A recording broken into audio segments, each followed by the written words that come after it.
Hello everyone and welcome back to Old Man Stories. I'm aware that many of you use these videos to fall asleep, so before you doze off, I thought it would be a fun idea if each of you could leave a comment letting me know which part of the world you're listening from. Also, give a like and subscribe to the channel if you're enjoying the episodes, okay? Let's get comfortable, relax, and begin. It started about 3 months after I moved in. Just little things at first. The kind of stuff you can write off. A floorboard creaking when you know you're the only one home. The faint feeling that someone just walked past the doorway to the kitchen out of the corner of your eye. I'm a pretty grounded guy. I work in IT. I deal in ones and zeros, not ghosts and ghouls. So I shrugged it off. It's an old house. Houses settle. Pipes knock. It's all just physics. But then the footsteps started. It was never during the day, always at night after 11, sometimes as late as 3 in the morning. I'd be in bed, reading, or just about to drift off, and I'd hear them, heavy, deliberate footsteps coming from the staircase in the hall, not the light, quick patter of a mouse or a raccoon in the walls. This was a solid, weighty sound. Thump, thump, thump. One step at a time, with a slight scrape at the end, like the person was wearing work boots and dragging their heels. The first time it happened, I froze. My heart just started hammering against my ribs, a frantic, panicked drumbeat. I lay there in the dark, barely breathing, listening. It sounded like a large man walking from the bottom of the stairs to the top. 13 steps. I'd counted them 100 times carrying laundry up and down. This was 13 distinct heavy footfalls. It would get to the top right outside my bedroom door, and then there would be silence. Not a retreat back down, just silence, as if whoever it was had just arrived on the landing and was now standing there, waiting. I'd eventually muster the courage to get up, my hand shaking as I reached for the baseball bat I kept by the bed. I'd flick on the hall light, the sudden glare making me blink. Nothing. The landing would be empty. The staircase descending into the dark living room below. I'd checked the entire house, every closet, behind every door, my pulse thumping in my ears. Nothing. No open windows, no signs of a break-in. Just me, alone in a silent house, feeling like a complete idiot. I told myself it was the heating system, or the house contracting as the temperature dropped at night. I looked up every possible rational explanation online. I even called a contractor friend to ask if old pipes could sound like a person walking. He laughed and said, not unless my pipes were wearing Timberlands. It became a weird, stressful routine. I'd hear the steps. My body would go rigid with fear. I'd wait, and then I'd do a security sweep. I never saw anything. I started sleeping with the TV on for background noise, something to drown it out. It worked mostly. I could almost convince myself I was imagining it almost. Then Sarah stayed over. Sarah was my girlfriend at the time. We'd been dating for about 8 months. She was a skeptic, through and through a science teacher. If she couldn't measure it in a lab, it didn't exist. I'd never mentioned the footsteps to her. I didn't want to sound crazy, and besides, I was still half convinced I was crazy. It was a Friday night. We'd ordered Thai food, watched a movie, just a normal, comfortable evening around 11. She said she was going to get ready for bed. The bathroom is right next to the top of the stairs. It's a small room with a big, old-fashioned mirror above the sink. I was in the bedroom, already under the covers, scrolling through my phone. I could hear her in the bathroom, the click of her makeup bag opening, the gentle clatter of bottles and brushes. The door was open a crack, and a sliver of yellow light cut across the dark hall floor. That's when the footsteps started. But this time, they were different. They weren't the usual slow, methodical climb. These were running. A frantic, pounding sprint up the stairs. It was so loud, so violently sudden, it didn't even sound like wood creaking anymore. It sounded like a 200-pound man charging up the staircase, taking the steps 2 or 3 at a time. My blood went cold. It was a physical sensation, like ice water had been injected into my veins. I sat bolt upright in bed, my phone forgotten. This was new, this was aggressive. From the bathroom, the sounds of Sarah moving stopped. The running footsteps reached the top of the stairs. There was no silence this time. Instead, there was a sound I will never ever forget for as long as I live. It was a single massive shuddering stomp right on the landing, so hard I felt the vibration through the floorboards under my feet. The pictures on my bedroom wall rattled. And then Sarah screamed. It wasn't a startled yelp. It was a raw, primal, bottom-of-the-lungs shriek of pure, unadulterated terror. The kind of scream that shreds your nerves and tells you, without a shadow of a doubt, that something is very, very wrong. I was out of the bed in an instant, my heart trying to claw its way out of my throat. I ripped the bedroom door open and stumbled into the hall. The bathroom light was still on, spilling out. Sarah was standing frozen in front of the sink, her back to the mirror. She was as white as a sheet, her eyes wide and unblinking, staring at the empty space of the landing right outside the bathroom door. Her hands were clenched into fists at her sides, trembling violently. A tube of mascara was rolling on the tile floor where she'd dropped it. "What? What is it?" I said, my voice a dry croak. I looked around the landing. Nothing. The same empty space as always. She didn't look at me. She just kept staring at that spot, her chest heaving. She tried to speak, but only a choked guttural sound came out. She pointed a shaking finger towards the top of the stairs. It ran, she finally whispered, the words brittle. It ran right past the door. "What did?" I asked, moving to her, putting a hand on her arm. Her skin was ice cold and covered in goosebumps. "I was looking in the mirror," she said, her voice trembling as badly as her hands. "I was putting on my moisturizer, looking at my own reflection. And then I saw it in the mirror, behind me, in the hall." A fresh wave of cold dread washed over me. "Saw what, Sarah?" "A shape, a dark shape. It was just a blur, but it was man-sized. It ran past the doorway, and the sound was so loud it was right there." She finally turned her head to look at me, and the fear in her eyes was absolute. It was a look I'd never seen on her before. This was a woman who dissected frogs for a living, who laughed at horror movies. This was real. It stomped its foot right there, like it was angry. I led her out of the bathroom and back into the bedroom. She was shivering uncontrollably. I sat her on the bed and wrapped the comforter around her shoulders. I went back out to the hall, my own legs feeling like jelly. I turned on every single light in the house. I checked the locks on the doors and windows. I even looked in the stupid tiny closet under the stairs. Everything was secure, empty. When I came back to the bedroom, Sarah was still sitting exactly where I'd left her, staring blankly at the wall. I've been hearing that for a while," I admitted, my voice low. "The footsteps, but never like that, never running." She just shook her head slowly, not in disbelief, but in a kind of stunned horror. "It knew I saw it," she whispered. "In the mirror. It knew, and it stomped because of that." We didn't sleep that night. We sat in the bed with all the lights on, not talking much, just listening. The house was dead silent, as if whatever had been there had expended its energy and retreated. But the silence itself felt heavy and watchful. Sarah left first thing in the morning. She barely said goodbye. Her face was still pale. We talked on the phone later that day, and she was adamant. She said she couldn't come back to my house, ever.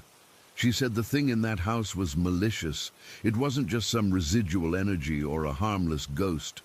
The way it had stomped, the fury in that sound, it had intent. We broke up about a month later. It wasn't just because of the house, but that night was a big part of it. It drove a wedge between us. She thought I was living in a dangerous place and couldn't understand why I wouldn't just move out. I couldn't explain it. It's my home. I have a mortgage. You can't just run away because of some noises, right? The footsteps kept happening after she left. They went back to the old pattern, the slow, heavy walk up the stairs late at night, ending in that silence outside my door. But now, every time I heard them, my mind would flash back to Sarah's scream, to the sheer terror on her face, to the violent, shuddering stomp that had shaken the whole floor. I started sleeping with a light on in the hall. I got a dog, a big, goofy Labrador mix from the shelter, thinking an animal's presence might help. The first night the footsteps came, he lifted his head from his bed in the corner of my room, let out a low, scared whine, and buried his head under his blanket. He didn't bark, he didn't growl, he just hid. That was somehow worse than if he'd gone crazy. His fear confirmed it. I wasn't imagining it. I've lived here for 2 years now. The footsteps are just a part of my life, a weird, stressful quirk of my home. I've told a couple of close friends, but I can see the doubt in their eyes. They think it's just the house settling, or that I'm still spooked from what happened with Sarah, and maybe they're right. Maybe that's the easiest way to deal with it, to just box it up and put it away in a part of your mind you don't visit often. So that's what I do. When I hear the heavy, scraping steps start their climb up the 13 stairs in the dead of night, I just pull the covers a little tighter, focus on the glow of the hall light under my door, and I tell myself it's just a harmless spirit. It's never tried to hurt me after all. It just walks. It just is.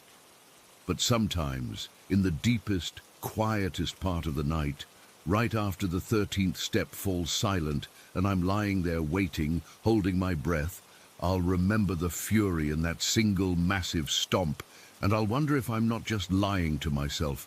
I'll wonder if it's not harmless at all. I'll wonder if it's just waiting for the right moment, for another person to see it in the mirror, to acknowledge its presence so it can do more than just stomp.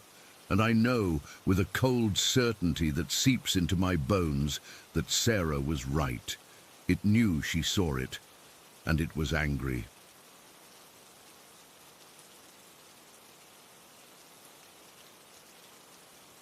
Story 2.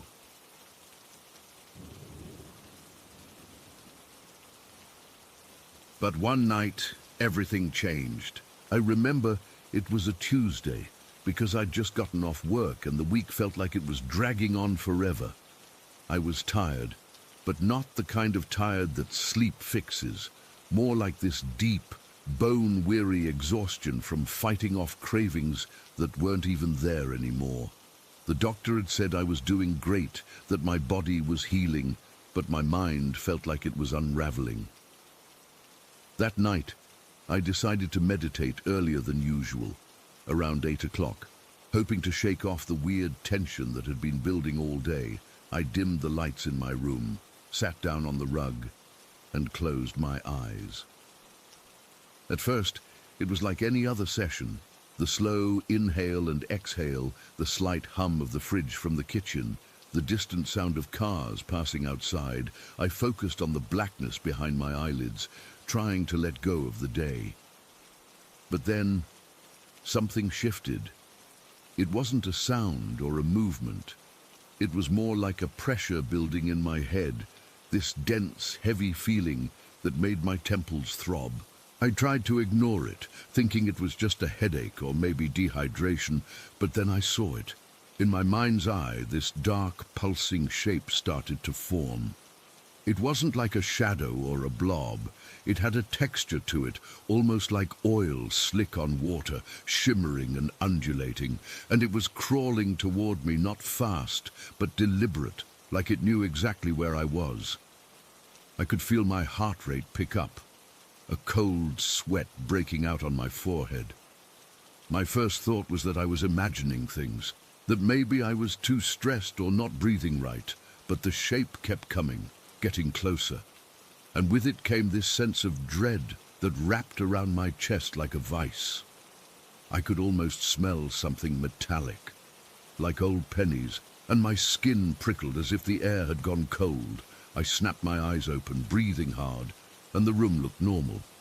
Same old bedroom, same faint light from the street lamp outside casting long shadows on the walls. But something felt off. The silence was too thick, like it was pressing in on me. I stood up, my legs shaky, and decided to call it quits for the night. Maybe I just needed to watch some TV or read a book to distract myself. That's when the whispers started. At first, they were so soft I thought it was the wind or maybe my neighbors talking through the walls. But then I realized they were coming from inside the room, low and hushed, like someone was standing right behind me. I spun around, but no one was there. The whispers didn't have words I could understand, just this constant sibilant hiss that seemed to weave through the air. It made the hairs on my arms stand up, and I kept glancing over my shoulder, expecting to see something. But every time I looked, there was nothing. I tried to shake it off, telling myself it was all in my head. Maybe it was a side effect of quitting drinking or stress, or even lack of sleep. But then the shadows started flickering at the edges of my vision. You know how sometimes you see something move out of the corner of your eye, and when you turn, it's gone? This was like that, but constant dark shapes darting just beyond my line of sight, always disappearing when I focused on them. It was maddening. I'd be staring at the wall, and a shadow would flit across it, but when I blinked, it was gone. My heart was pounding so hard I could feel it in my throat, and my hands were clammy. I decided to leave the room, maybe go to the kitchen and make some tea. As I walked down the hallway, I noticed something weird. A book on the coffee table in the living room was lying open, but I was sure I'd left it closed earlier. I didn't think much of it at first, but then I saw a pen roll off the table by itself, like someone had brushed against it, except no one was there. I froze, my breath catching in my chest. This wasn't my imagination. Things were actually moving. A few minutes later, a framed photo on the wall tilted slightly, as if an invisible hand had nudged it. I reached out to straighten it, and my fingers trembled so bad I almost dropped it. By this point, the whispers were getting louder, more insistent. They still didn't form words, but they felt like they were right in my ear, this cold, breathy sound that made me shiver. I went back to my bedroom, thinking maybe I should just go to bed and hope it all went away by morning. But when I lay down, that's when it got worse. I felt something lying beside me in the bed, not like a person, but this presence, this weight dipping the mattress next to me. I jerked upright, my heart hammering, and stared at the empty space. Nothing was there, but I could still feel it, this cold spot on the sheets, and the air around my arms grew icy, like I'd stuck them in a freezer. I pulled the blankets up to my chin, but the cold crept up my arms anyway, this slow, numbing sensation that made my skin crawl. I kept hearing the whispers, now mixed with this low, rhythmic pulsing that matched the dark shape I'd seen earlier. It was like the entity was there with me, in the room, and it was getting closer. Every time I closed my eyes, I could feel it hovering. This malevolent thing that seemed to feed on my fear. I started talking to myself, saying out loud that it wasn't real, that I was okay, but my voice sounded thin and shaky, and the whispers just drowned it out. I don't know how long I lay there, but at some point I must have dozed off because I woke up with a start. The room was dark, and the whispers were still there, now clearer, like they were forming words I almost understood. Something about waiting and soon. My throat was dry, and I felt this overwhelming urge to get out of the house. I grabbed my phone and thought about calling someone, but who would I call? My doctor had already told me I was fine, that it was probably anxiety or leftover withdrawal symptoms. He'd said to give it time, that my brain was recalibrating. But this didn't feel like recalibrating. It felt like I was losing my mind. I got up and paced the room, my footsteps echoing in the silence. The shadows were still flickering, and once, I swear, I saw one solidify into a human-like shape for a split second before it vanished. My hands were shaking so bad I could barely hold my phone. I thought about meditating again, to see if I could confront whatever this was, but the memory of that pulsing shape made me nauseous. Instead, I sat on the edge of the bed and tried to focus on my breathing, but every time I closed my eyes, I felt that cold air on my skin, and the whispers got louder. The entity's presence felt stronger now, like it was right behind me. Breathing down my neck, I could almost feel a weight on my shoulders, this oppressive force that made it hard to breathe. I kept glancing at the clock. It was past midnight, and the night felt endless. At one point, I heard a crash from the kitchen, and when I went to check, a glass had fallen from the counter and shattered on the floor. No one was around, no open windows, nothing. I cleaned it up, my hands trembling as I picked up the shards, and the whole time the whispers were there, taunting me. I ended up back in my bedroom, sitting on the floor with my back against the wall because I was too scared to lie down again. The cold air was still creeping up my arms, and I wrapped myself in a blanket. But it didn't help. I could feel the entity getting closer, this palpable dread that made the room feel smaller. It was like it was feeding on my sobriety, on the clarity I'd fought so hard for, and turning it into this nightmare. I started crying, silently, because I didn't want to make any noise that might attract it more. The tears were hot on my cheeks, but the rest of me was freezing. As the night wore on, the whispers began to form words I could almost make out. They were saying my name over and over in this hollow, echoing voice that didn't sound human. I covered my ears, but it didn't help. The sound was inside my head. I thought about all the times I drank to silence the noise, and now that I was sober, this was what I got. It felt like a punishment, like I'd traded one hell for another. The shadows were more active now, darting across the room like living things, and once I saw the dark shape from my meditation flicker in the corner of my eye. It was bigger now, more defined, and it felt like it was watching me. I must have fallen asleep again at some point because I woke up to the sun streaming through the window. The whispers were still there, but softer, and the shadows had faded. The cold air was gone, but the memory of it lingered on my skin. I got up, feeling exhausted and hollow, and went about my day like nothing happened. But ever since that night, the whispers haven't stopped. They're always there, in the background, and the shadows flicker at the edges of my vision. The doctor says I'm fine, that it's all in my head. But I know what I felt, I know what I saw. And now, all I want is silence. Just silence. Story 3. I'll never forget that day at my grandmother's house. It was one of those hot, sticky summer afternoons where the air felt heavy and still, like the whole world was holding its breath. We'd been coming here for years, my cousins and I, to this old place tucked away near the river banks. The house itself was creaky and smelled like dust and cinnamon, with faded floral wallpaper that peeled at the edges. My grandmother lived there alone, and she always had these little warnings for us, things she'd say in a low voice that made the back of my neck prickle. That day, though, we were just kids. Me, maybe 12 years old, and my cousins Lily and Jonah, who were around the same age. We were bored, the kind of boredom that sets in after hours of doing nothing, and we decided to explore the woods behind the house. The woods there weren't like the forests you see in pictures. They were dense and kind of messy, with gnarled trees and rocks jutting out everywhere.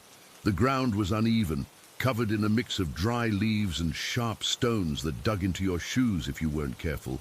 We'd been told not to go too far, but that day, something pulled us deeper than usual. Maybe it was the heat, or the way the sunlight filtered through the trees in thin, golden strips, making everything look a little magical. Lily was the adventurous one, always leading the way, with Jonah trailing behind, quieter and more cautious. I was somewhere in the middle, curious but easily spooked. We'd been walking for what felt like an hour, though it was probably less. The path was rough, and we had to duck under low branches and step over fallen logs. The air was thick with the smell of damp earth and pine, and the only sounds were our own footsteps and the occasional rustle of some small animal in the underbrush. Then, out of nowhere, the trees started to thin out, and we stumbled into this clearing. Except it wasn't just any clearing. It was a meadow, but like nothing I'd ever seen before. The grass was this vibrant, almost unreal green, so lush and perfectly trimmed it looked like someone had laid down a carpet. It was soft underfoot, not like the rough, wild grass you'd expect in the woods, and there were butterflies everywhere, fluttering around in lazy circles, their wings catching the light in shades of blue and orange. It should have been beautiful, and part of me thought it was, but right away something felt off. The silence was the first thing that hit me. In the woods, there's always noise, birds chirping, leaves rustling, the distant rush of the river. Here, there was nothing. No sound at all, not even the buzz of insects. It was so quiet it felt heavy, like a weight pressing down on my ears. We all stopped at the edge of the meadow, just staring. Lily took a step forward, her eyes wide, but then she froze. Jonah grabbed my arm, his fingers digging in hard. "Do you feel that?" he whispered, and I did. It was this deep, gut-level dread, like an instinct screaming at us to get out. There was no reason for it. The place looked peaceful, perfect even, but every fiber of my being was telling me not to go in. It wasn't just fear, it was a physical sensation, like a cold knot tightening in my stomach. My heart started pounding, and I could feel the hair on my arms standing up. The meadow seemed too intentional, too arranged. The grass was cut in neat, even lines, and the butterflies moved in patterns that didn't look random. They'd hover in one spot for too long, then dart away in unison, like they were part of some unseen choreography. The air smelled sweet, like flowers, but there weren't any flowers around, just that perfect grass. It was as if someone or something had created this place to lure us in. I remembered my grandmother's warnings then, the ones she'd give us when we were little. She'd say, "If you hear a voice you know calling from the woods, don't answer, just run." She never explained why, but her tone always made it clear it was serious. We didn't say much to each other. There was no need. We all felt the same thing. Lily backed away first, her face pale. "We should go," she said, her voice barely a whisper. I nodded, and Jonah was already turning around. We didn't run at first, just walked quickly, but then something shifted. Maybe it was the way the silence seemed to follow us, or the feeling that we were being watched.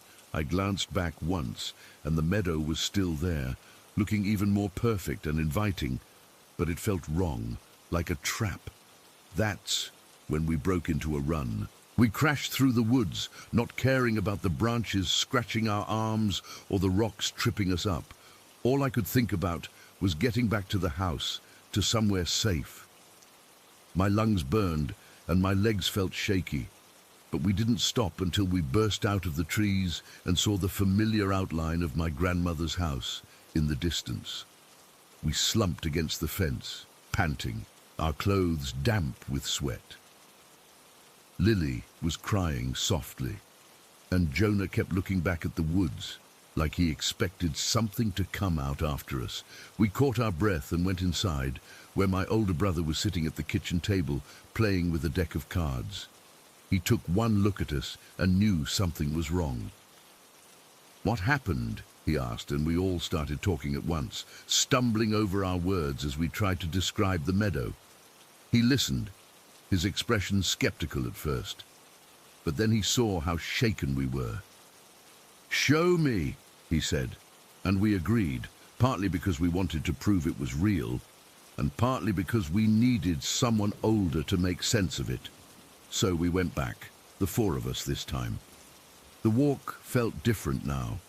The woods seemed darker, the shadows longer, and every little noise made me jump. We retraced our steps as best we could, but nothing looked the same. The path we'd taken earlier was Mohu, and we had to guess which way we'd gone. When we finally reached the spot where the meadow should have been, there was nothing there, just thick underbrush, tangled vines, and the same rocky ground as everywhere else. No perfect grass, no butterflies, no silence. The normal sounds of the woods were back, birds chirping, leaves rustling, but it didn't feel comforting. It felt like the world had reset itself, and we were left with this gaping hole where something impossible had been. My brother kicked at the dirt, shaking his head. "Are you sure this is the place?" he asked, and we all nodded, but doubt started creeping in.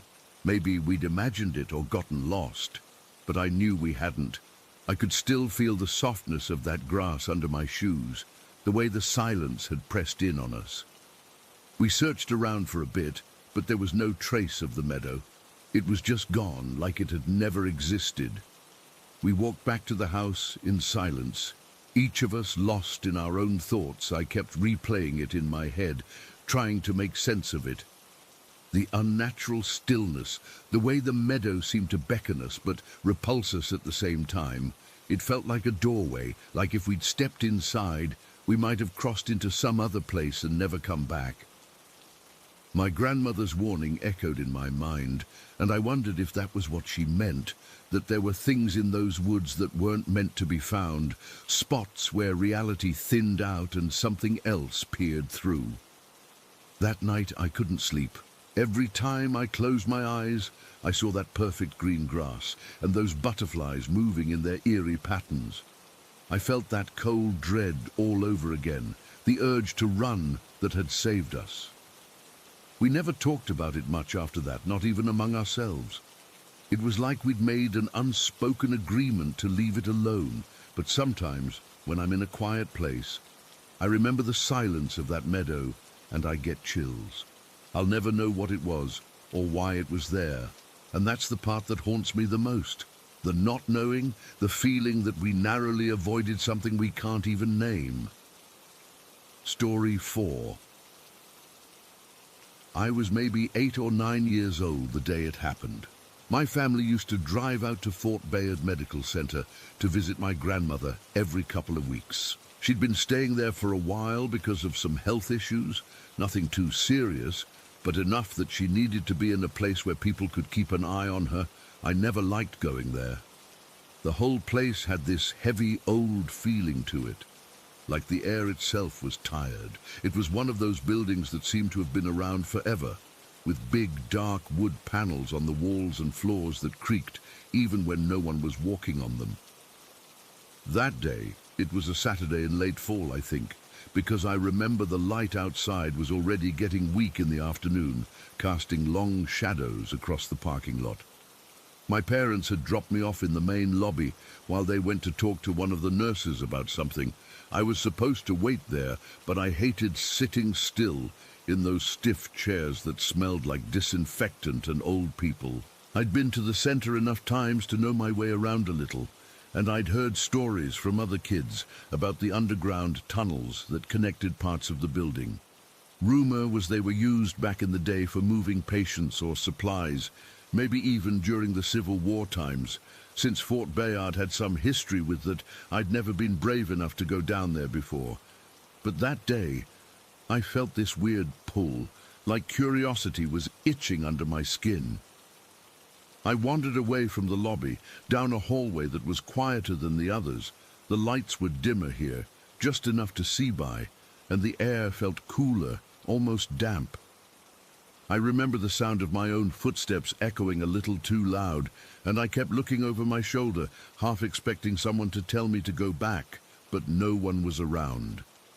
I found a door that looked older than the others, made of heavy wood with a metal handle that was cold to the touch. It was slightly ajar, and I could see a set of stairs leading down into darkness.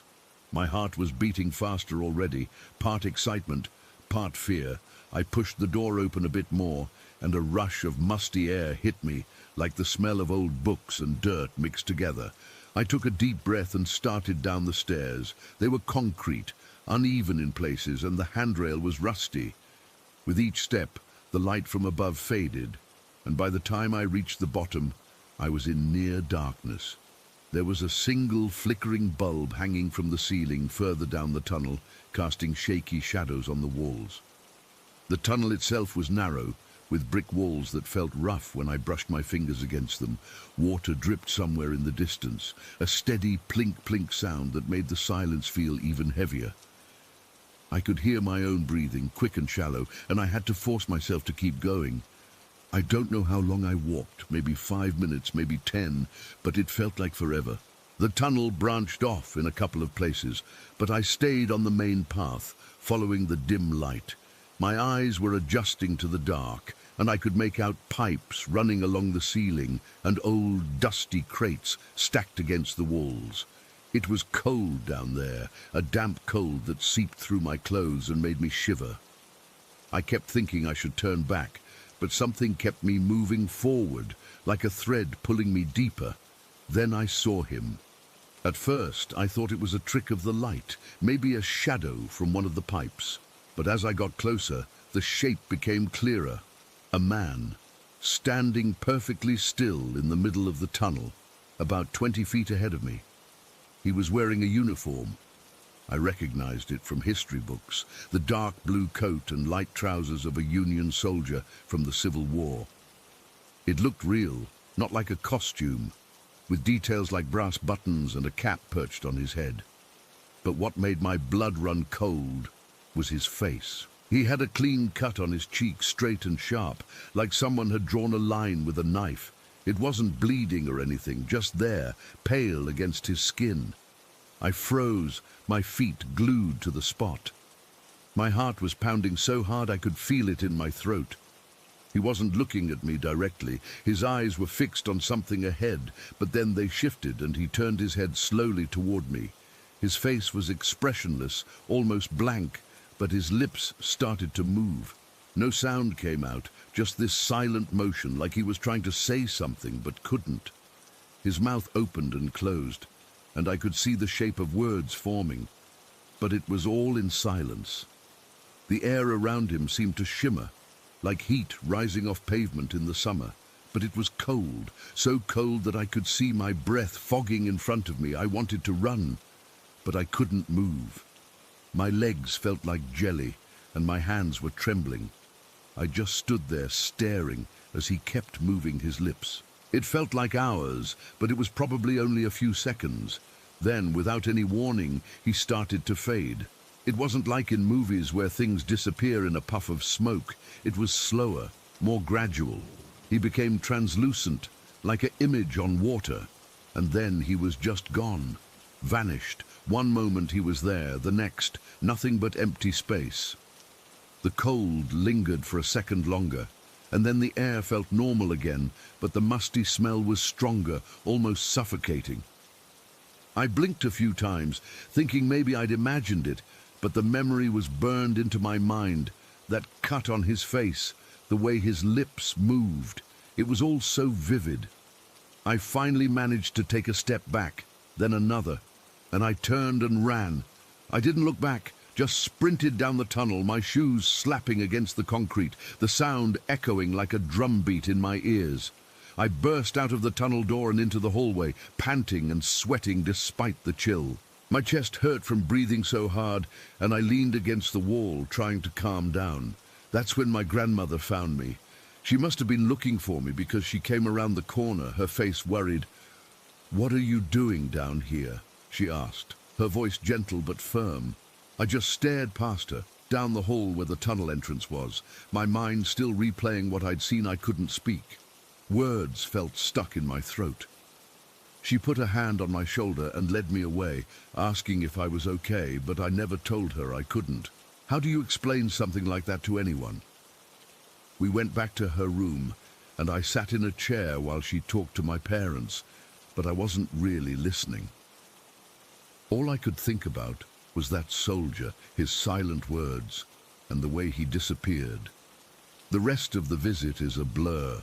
I remember leaving the center, the car ride home, but my mind was stuck in those tunnels. Even now, years later, I can close my eyes and see him clear as day. I've never gone back down there, and I never will. Sometimes I wonder what he was trying to say, if it was a warning or just a memory stuck in time, but I'll never know, and that's what haunts me the most. Story 5.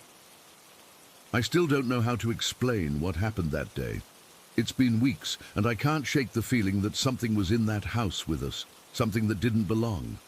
My hands are shaking even now as I type this out because putting it into words makes it real all over again. I need to get this down, maybe just to prove to myself that I'm not crazy, that it wasn't all in my head. It started like any other morning in that rental house. We'd only been there a couple of months, and from the first week my daughter, who's 8, kept saying the place was haunted. She'd wake up crying, talking about a lady who walked in circles in her room, but we brushed it off as bad dreams. My husband, he's always been the practical one, doesn't believe in ghosts or any of that stuff, but even he started noticing things, shadows where there shouldn't be any, doors creaking open on their own. Me, I tried to ignore it, told myself it was just the house settling or the wind. But that day, everything came to a head. I woke up around 6 in the morning, earlier than usual. The room was still dark, with just a sliver of light peeking through the curtains. My husband was asleep next to me, snoring softly, and for a moment everything felt normal, but then I felt it, a chill, like someone had left a window open, but I knew we hadn't. It was a cold that seeped into my bones, the kind that makes you pull the blankets tighter. I lay there for a bit, trying to go back to sleep, but my heart was already pounding for no reason. It was like my body knew something was wrong before my mind did. I got up to check on our daughter. Her room is down the hall, and as I walked, the floorboards creaked under my feet, but it sounded different. Louder, like someone else was walking with me. I shook it off, thinking I was just jumpy. When I peeked into her room, she was asleep, curled up with her stuffed bear. I stood there for a minute, watching her, and that's when I saw it, a shadow moving near her closet. It was tall and thin, like a person, but it didn't have any details. Just a dark shape that slid across the wall and vanished. My breath caught in my throat and I froze. I wanted to scream, but nothing came out. After a few seconds, it was gone, and I told myself it was just a trick of the light, maybe from a car passing outside, but the street was quiet and the sun wasn't up yet. I went back to bed, but I couldn't sleep. I kept my eyes open, staring at the ceiling, listening for any sounds. Around 7, my husband woke up and I told him what I saw. He gave me that look, the one he uses when he thinks I'm overreacting. "It's probably nothing," he said, rubbing his eyes. "Maybe you're stressed from the move." But I could see the doubt in his face. He'd been seeing shadows too lately, especially in the living room, but he never wanted to talk about it. We got up and started our morning routine. I made coffee, he got ready for work, and our daughter woke up groggy. She didn't mention any dreams, which was a relief, but as we were eating breakfast in the kitchen, I saw something out of the corner of my eye, a woman walking in circles in the hallway. I turned my head, and she was there, clear as day. She had long, dark hair and was wearing a pale dress, like something from an old photo. She wasn't looking at me, just walking in a slow, steady circle, like she was pacing. My heart slammed against my ribs, and I dropped my spoon. It clattered on the floor, and my husband looked over. "What's wrong?" he asked. I pointed to the hallway, but when he looked, there was nothing there, just the empty space. "I saw her," I whispered, my voice trembling, "the woman walking in circles." He sighed and shook his head, but I saw the fear in his eyes this time. He didn't say anything, just picked up the spoon and handed it back to me. The rest of the morning was tense. I tried to go about my day cleaning up, but every noise made me jump. Around 10, I was in the living room, folding laundry. When I noticed the front door, it was closed, but the handle was turning slowly, like someone was trying to open it from the other side. I stared at it, my blood running cold. Then the door swung open just a crack, enough to let in a draft. But no one was there. I rushed over and shut it, locking it tight. My hands were shaking so bad I could barely turn the key. I leaned against the door, trying to catch my breath. And that's when I heard footsteps upstairs. Light, quick steps, like someone was pacing in our bedroom. I called out, "Hello?" but no one answered. The footsteps stopped, and everything went silent. I decided to call my husband at work, but he didn't pick up. probably in a meeting. I felt so alone. Even with my daughter in the next room, she was coloring at the table, and I didn't want to scare her, so I tried to act normal. But inside, I was falling apart. Around noon, I was in the kitchen making lunch when I saw the shadows again. This time they were moving the doors, not just the front door, but the cabinet doors in the kitchen. I watched as one of them swung open slowly, then shut, like an invisible hand was playing with them. I grabbed my daughter and took her to the living room, telling her we'd eat in there. She looked at me with those big eyes and said, "Mommy, is the lady here again?" I didn't know what to say. I just hugged her and turned on the TV, hoping to distract us both. We sat on the couch watching some cartoon, but I couldn't focus. The TV was an old flat screen we'd brought from our last place, and it was reflecting the room behind us. I glanced at it absent-mindedly, and that's when I saw the figure. It wasn't my husband. He was at work, but a man standing behind the couch in the reflection. He was tall, with a gaunt face, and he was just staring at us. I whipped around, but no one was there. The room was empty. My daughter noticed me tense up and asked what was wrong. "Nothing, sweetie," I said, but my voice was shaky. I turned off the TV and decided we needed to get out of the house for a bit. We went for a walk around the neighborhood, but I couldn't relax. Every shadow seemed to follow us, and I kept looking over my shoulder.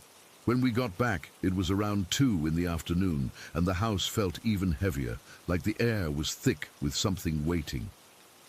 My husband came home early, around 3, and I told him everything that had happened. For the first time, he didn't dismiss it. He admitted that he'd been seeing shadows at work in his office, and it was freaking him out.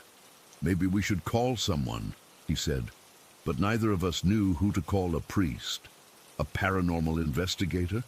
It sounded ridiculous, but the fear was real. We spent the afternoon trying to act normal, but the tension was palpable. My daughter was quiet, clinging to me more than usual. As evening fell, around 6, we decided to order pizza and watch a movie together, something light to take our minds off things. We were in the living room, the lights dim, and the movie was playing, but I couldn't concentrate. I kept feeling like we were being watched. At one point, I saw the woman again, walking in circles in the dining room, but when I pointed, she vanished. My husband saw her too this time. He gasped and grabbed my hand. "I saw it," he whispered, "a shadow, moving fast." That confirmation made it worse, because now I knew I wasn't imagining it. After the movie, we put our daughter to bed. She was scared, so I stayed with her until she fell asleep. Around 9, my husband and I went to our room. We were both exhausted, mentally and physically. We got into bed, and he fell asleep almost immediately. But I lay there awake, listening to the house. The silence was deafening. But then I started hearing soft noises, footsteps, whispers, things I couldn't make out. I pulled the covers up to my chin, my heart racing. I must have dozed off at some point, because the next thing I knew, I was jolted awake by a feeling. It was an arm, sliding across my hip. I felt it clearly, a cold, firm pressure, like a hand resting on me. But when I reached down, there was nothing there. My eyes snapped open and I stared into the darkness. My husband was still asleep beside me, his back to me. I could feel the weight of that arm, even though I couldn't see it. It was real, so real that I could almost feel the fingers pressing into my skin. I held my breath, too terrified to move. Then slowly, the pressure moved, sliding up my side, and I felt a chill run down my spine. I wanted to scream, to wake my husband, but I was frozen. The arm stayed there for what felt like minutes, then gradually faded away, like it had never been there. But the cold spot on my hip remained, and I knew it had happened. I lay there for the rest of the night, unable to sleep, staring at the ceiling. The house was quiet again, but the fear was etched into me. When morning came, I felt like I'd aged years. My husband woke up and saw the look on my face. "What happened?" he asked. I told him about the arm, and he didn't say anything, just held me tight. We both knew we couldn't stay there much longer. That day was the worst, because it confirmed everything. The woman walking, the shadows, the figure in the TV, and that arm. It all happened in one day, and it left me shattered. I still don't know what it was, or why it was in our house, but I'll never forget the feeling of that cold arm on my hip, like a reminder that we weren't alone. And that's where it ends, because after that, we started looking for a new place. But the memory haunts me every night. Story 6. I still don't know how to properly explain what happened that day, and honestly, I'm not sure I ever will. It's one of those things that sounds crazy when you say it out loud, but when you're in the middle of it, every part of you knows it's real. This was back in late summer. I think it was August, and my friend Mark and I had been planning this canoe trip to Algonquin Park for months. Mark's been an outdoors guy his whole life, worked as a guide for years, led groups through some pretty rough terrain, so when he suggests a trip, you know it's going to be solid. I'm more of a casual camper, but I trust him completely. We decided to go for a remote island campout, something he'd done before and said was peaceful, away from the main trails. That morning, we set out from the access point early. The sky was clear, and the air had that crisp, pine-scented feel that makes you glad to be alive. The paddle-in was gorgeous, calm water, loons calling in the distance, the kind of silence that feels heavy in a good way. We reached the island by mid-afternoon, and it was just as Mark described. Small, maybe a couple of acres, covered in thick pine and birch forest, with a rocky shoreline that made for a good landing spot.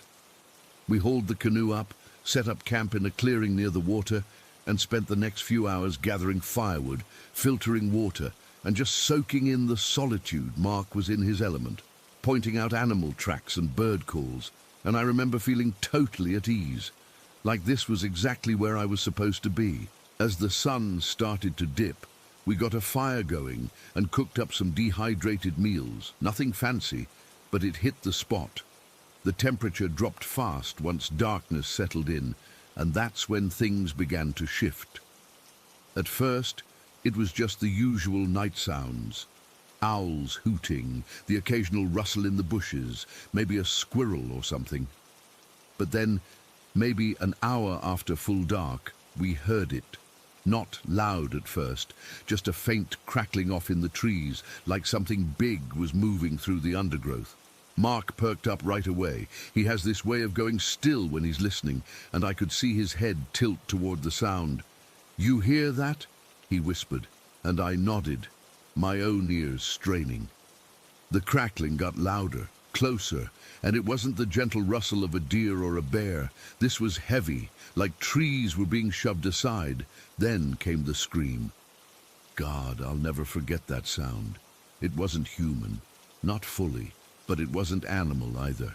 It was this raw, primal shriek that seemed to tear through the air, starting from one end of the island and moving across it so fast it felt impossible. Like 1 second, it was way off to the left, and the next, it was closer to the right, as if whatever it was could cover ground in a blink. My heart just dropped into my stomach. I've been scared before, but this was different. It was a deep, gut-level fear that made my skin go cold. I looked at Mark, and his face was pale, eyes wide.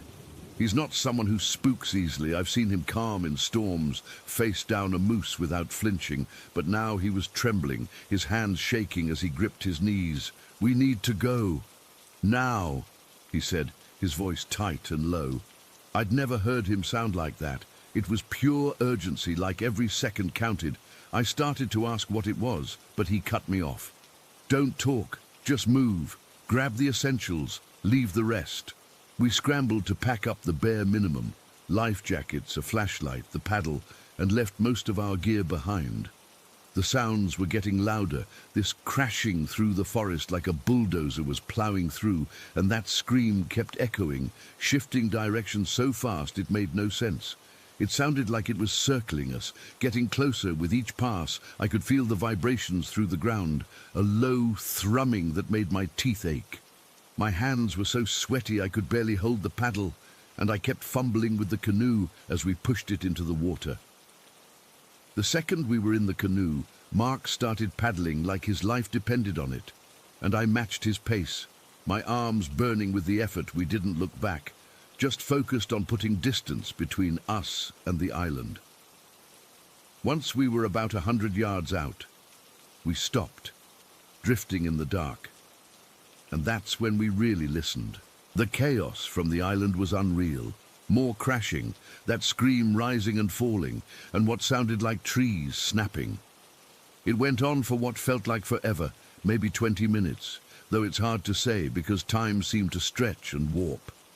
The water around us was dead calm, which made the noise even more jarring. It was like we were in this bubble of silence while hell broke loose on shore. Mark was breathing heavily, and I could see the fear in his eyes even in the dim light. He kept shaking his head, muttering under his breath, "What the hell was that?" I didn't have an answer. All I could think about was how fast it moved, how it sounded like it had pieces of something human in that scream. Not words, but a tone, a desperation that didn't belong in the woods. After a while, the sounds died down, fading into nothing, and the island went quiet again. Too quiet. No owls, no rustling, just this eerie stillness. Mark suggested we wait a bit longer, so we sat there in the canoe, shivering despite the mild night, until the first hints of dawn started to lighten the sky. We decided to go back and see if we could find any evidence, maybe retrieve our gear if it was safe. Paddling back felt like moving through a dream, everything hazy and slow.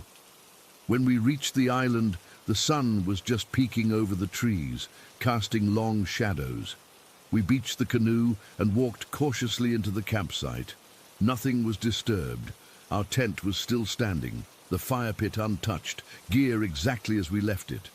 No tracks, no broken branches, no signs of anything out of the ordinary.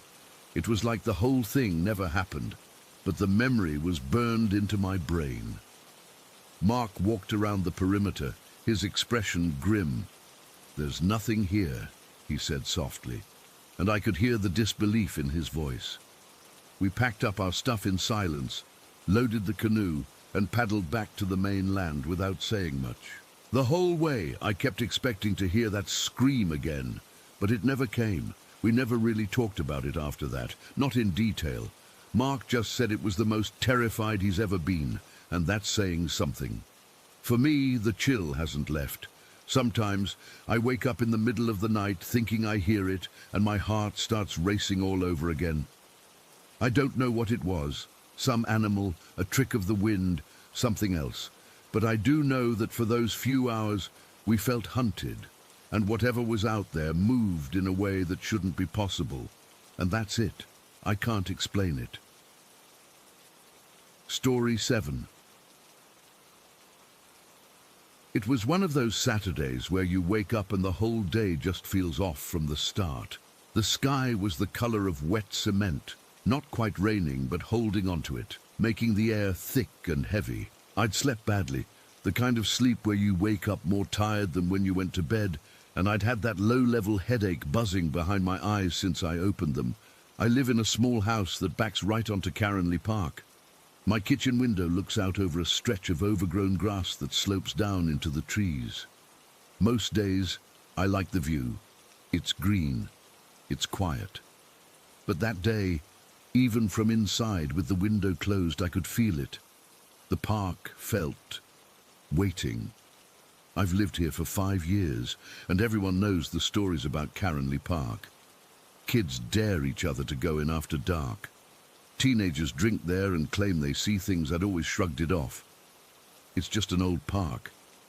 But it was built over what used to be a massive wartime storage and munitions depot. There were accidents, big ones, explosions.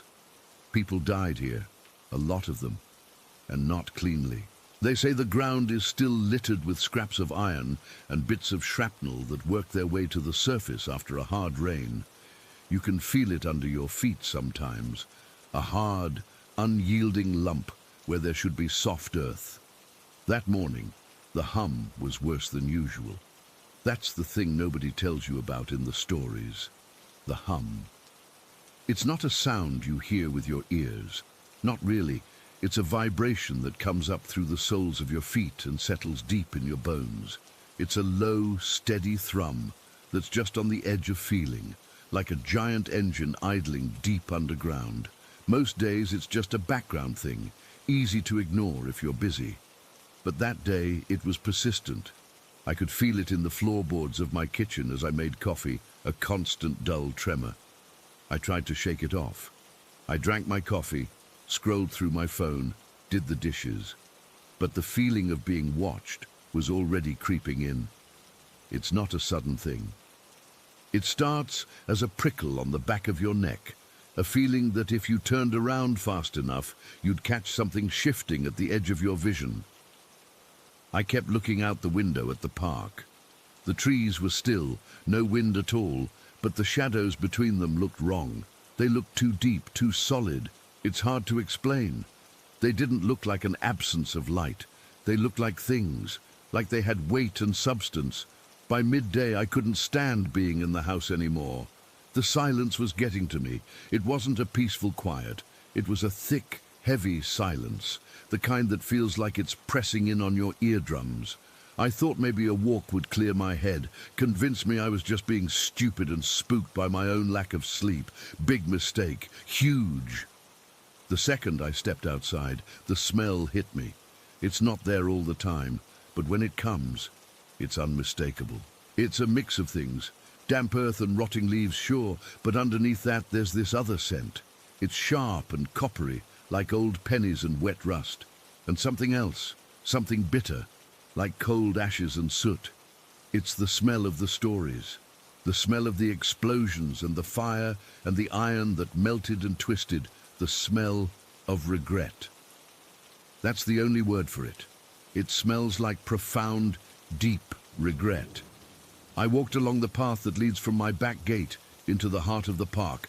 My feet crunched on the gravel, but the sound felt small and swallowed up by that heavy air. The hum was stronger out here. I could feel it in my teeth.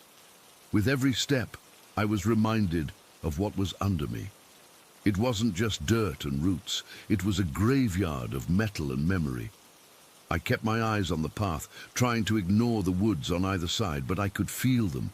The trees felt like they were leaning in, watching me pass. I decided to cut through a narrower path, one that leads to an old, crumbling concrete foundation. It's all that's left of one of the storage bunkers. I don't know why I went that way. It was like my feet just decided for me. The air got colder as I walked, a damp chill that seeped right through my jacket. My breath started to puff out in little clouds, even though it wasn't that cold out. The prickling on my neck was a constant fire now. I felt a cold sweat break out on my lower back, sticking my shirt to my skin. That's when the whispers started. Again, not with my ears. It was like they were forming right inside my head, but they weren't my thoughts. They were faint, jumbled, a mess of panicked, overlapping voices. I couldn't make out words, just the tone. It was pure, undiluted fear. The kind of fear you feel when you know something terrible is about to happen and you're completely powerless to stop it. It was a rising tide of panic inside my own skull. I stopped walking, pressing the heels of my hands against my temples, trying to make it stop. My heart was hammering against my ribs, a frantic, wild drumbeat. I looked up, and that's when I saw the shadow. It was between two thick oak trees, about 50 feet ahead of me. It was taller than a man and unnaturally thin.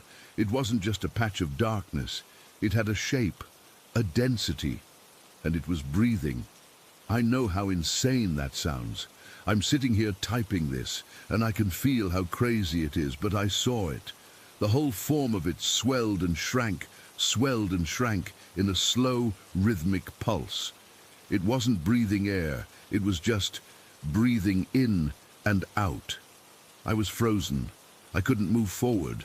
I couldn't run. I just stood there, my legs turned to water, watching this thing that was made of shadow and silence breathe in the middle of the day. The bitter, ashy smell was so strong now, it was making my eyes water. The whispers in my head sharpened, and for one single crystalline second, I understood them. It wasn't a sentence. It was just a single gut-wrenching feeling of realization, of too late, a feeling of, oh God, it's here. And then the shadow stretched. It didn't move its legs. It just elongated, pulling itself taller and thinner until its top was lost in the canopy of the trees. And then it started to come towards me. It didn't walk. It flowed, like oil pouring over the ground, silent and horrifyingly fast. That broke the spell. Pure, animal terror flooded my system. I spun around, my shoes slipping on the wet leaves, and I ran. I didn't look back. I couldn't. I just ran. The path seemed to stretch out forever in front of me, a tunnel of grey light. My lungs burned, each gasp of that bitter, metallic air, feeling like I was breathing in ground glass. The humming in the ground was a violent tremor now, shaking my legs, trying to trip me up. I could feel it, a pressure, a coldness right behind me. I knew if I stumbled, if I fell, it would be on me. I don't know how I made it back to the edge of the park. I burst out of the tree line and scrambled up the slope to my back gate, my fingers fumbling, numb with cold and fear. As I tried to work the latch, I finally got it open, fell through into my garden and slammed it shut behind me, leaning my whole weight against it, my chest heaving. I stood there for what felt like an hour, just trying to catch my breath, listening. The garden was silent. The normal sounds of distant traffic were back. The hum was gone. The pressure was gone. Slowly, trembling so hard I could barely stand, I turned around and looked through the slats of the wooden gate. The park was just a park again. Grey, quiet, still, no shadows that breathed, no whispering in my head. The only thing that was different was the smell. That sharp, coppery, ashy smell was still clinging to my clothes and my hair. It was on my skin. I went inside, locked the door, and went through the whole house, locking every window. I sat on my kitchen floor, my back against the cabinets, and just shook. The fear wasn't a spike anymore. It was a deep, cold lake that I was submerged in. I kept replaying it in my head, the way it stretched, the way it flowed, the feeling of its attention on me. It was only later, when I finally calmed down enough to take my jacket off, that I found it. On the back of my jeans, right in the middle where my spine ends, there was a dark, wet patch. It wasn't mud, it was sticky and cold. And when I touched it and brought my fingers to my face, the smell was overwhelming. It was the smell of the park, the iron, the soot, the bitter regret. It was like a hand had touched me there, a hand made of that cold, breathing shadow. I threw the jeans in the trash, took a shower so hot it scalded my skin, but I can still smell it. I can still feel that cold, sticky spot on my back. I can still see it, stretching, flowing towards me in that silent, hungry way. The park is just out my window. It's dark now, and I'm sitting here with all the lights on, and I can feel the hum starting again, a faint tremor in the floor, and I know it's not finished with me. I know it's still waiting.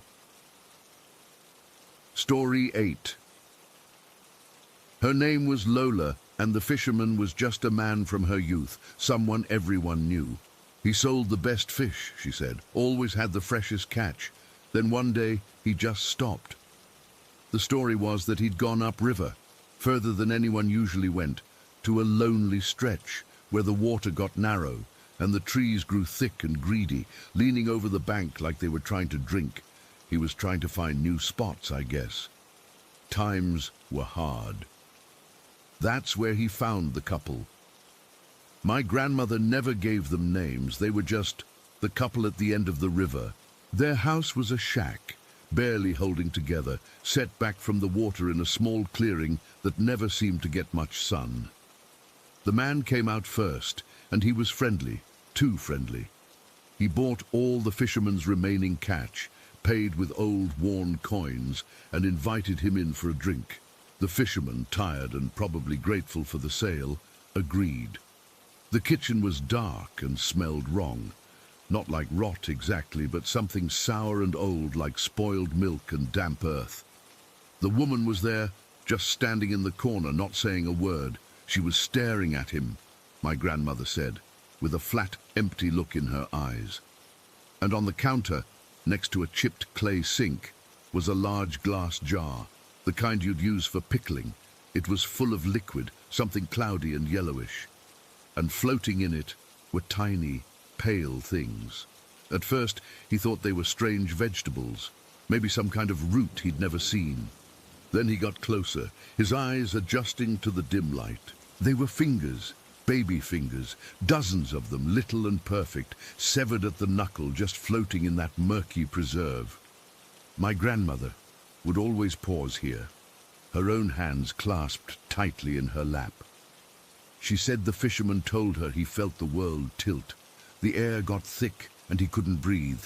He just turned and ran.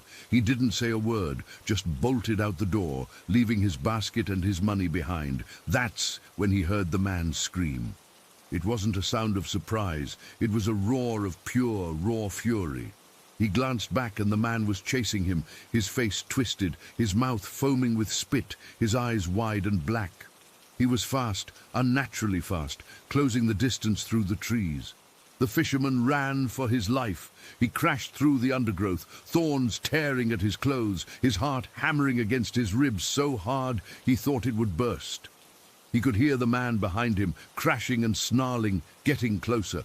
He said the worst part was the smell that followed him, that same sour, milky smell from the kitchen, clinging to the air. Somehow, he made it to his boat.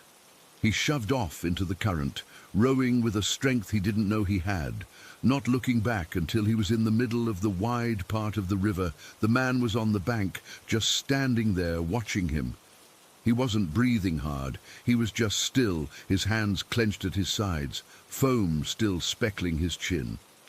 The fisherman went home. He locked his door. He told his wife, and she was terrified. But what could they do?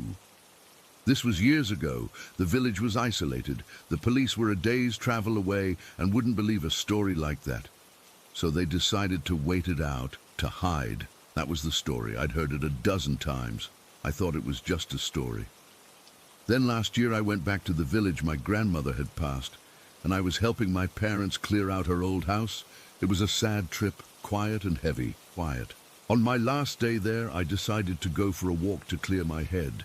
I ended up following the path by the river, the one that led away from the village. I don't know why I did it. Curiosity, I guess. A stupid, morbid curiosity. The story was in my head, and I just started walking. The village sounds faded behind me, replaced by the buzz of insects and the rush of the water.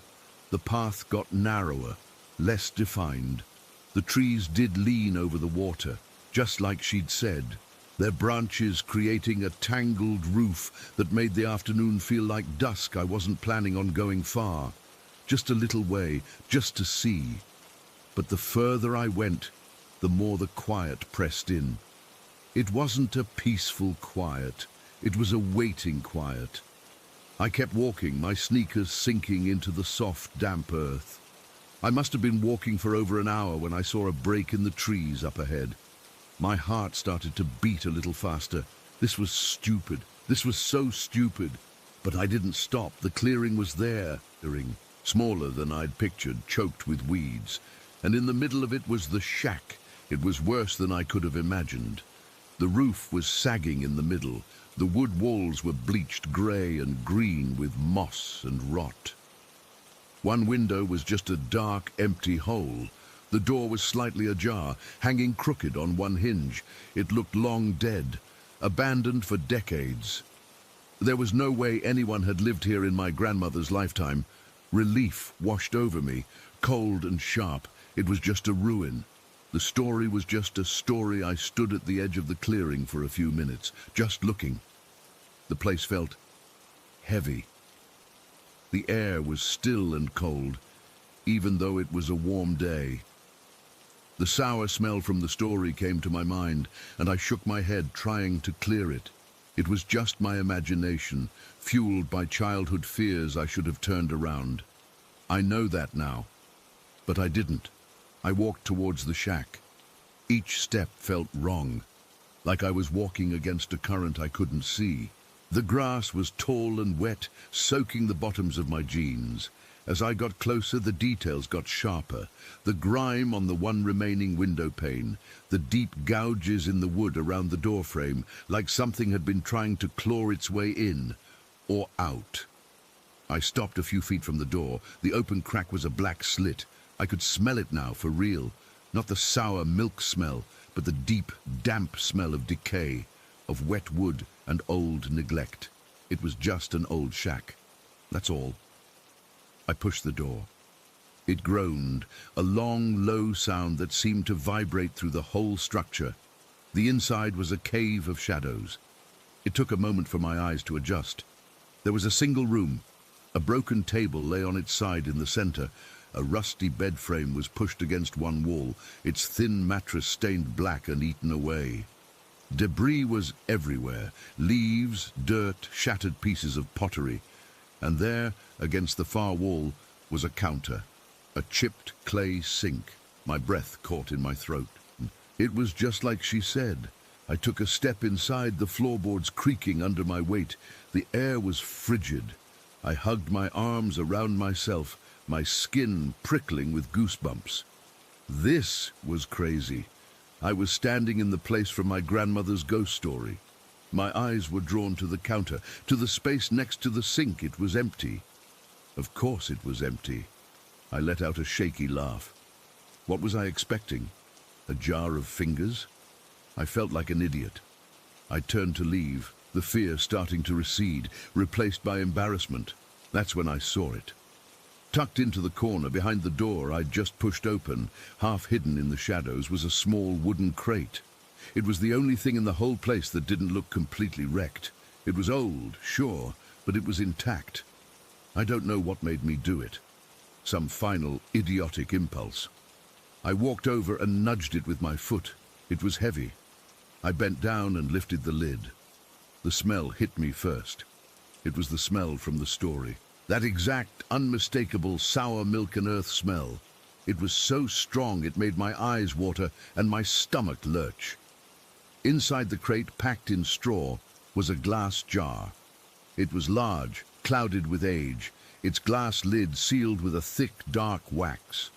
The liquid inside was a murky, yellowish brown, and floating in it, pale and still, were tiny, fleshy shapes. I stumbled back, my hand flying to my mouth. I didn't scream, I couldn't.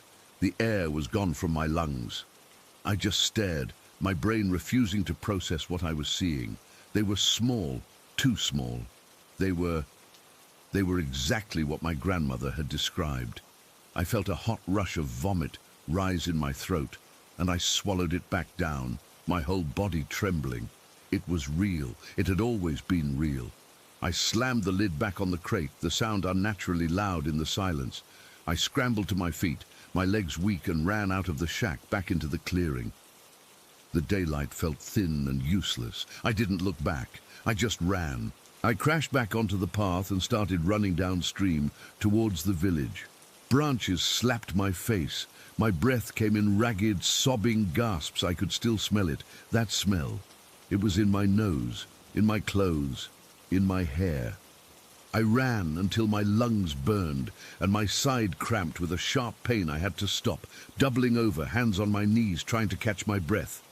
The river was to my left, the woods a solid wall to my right. That's when I heard it, a whistle. It was low and tuneless, just 2 notes repeated. It came from the woods. It wasn't a bird. It was too deliberate, too taunting. My head snapped up. I scanned the tree line, but I saw nothing, just shadows and leaves. The whistling stopped. The forest was silent again, but it was a different kind of silence now, a watched silence. I started walking again, faster now, my eyes darting everywhere. Every rustle of leaves made me jump. Every snap of a twig sounded like a footstep. I was still a long way from the village. The whistling started again, this time from a different spot, further ahead. The same two notes. It felt like it was moving parallel to me, keeping pace just inside the tree line where I couldn't see. I started to run again, a clumsy, panicked jog. My heart was a frantic drum in my chest. I wasn't thinking about the jar anymore. I was thinking about the fisherman. I was thinking about the man with the foaming mouth, chasing him through these same woods. The whistling stopped. For a few minutes, there was only the sound of my frantic footsteps and the river. I dared to hope that whatever it was had lost interest, that I was just spooking myself. Then I saw it. Up ahead, where the path curved, a figure stepped out of the trees and stood in the middle of the path. It was a man.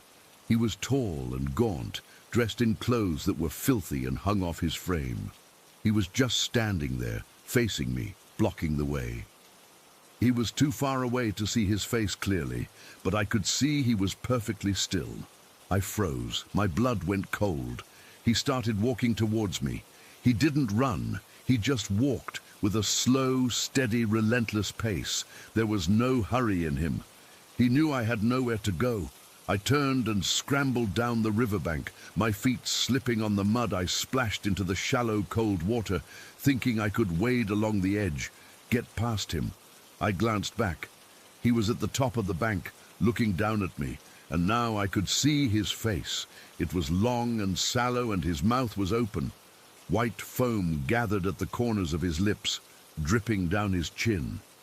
His eyes were wide, unblinking, and so dark they looked like holes punched in his head.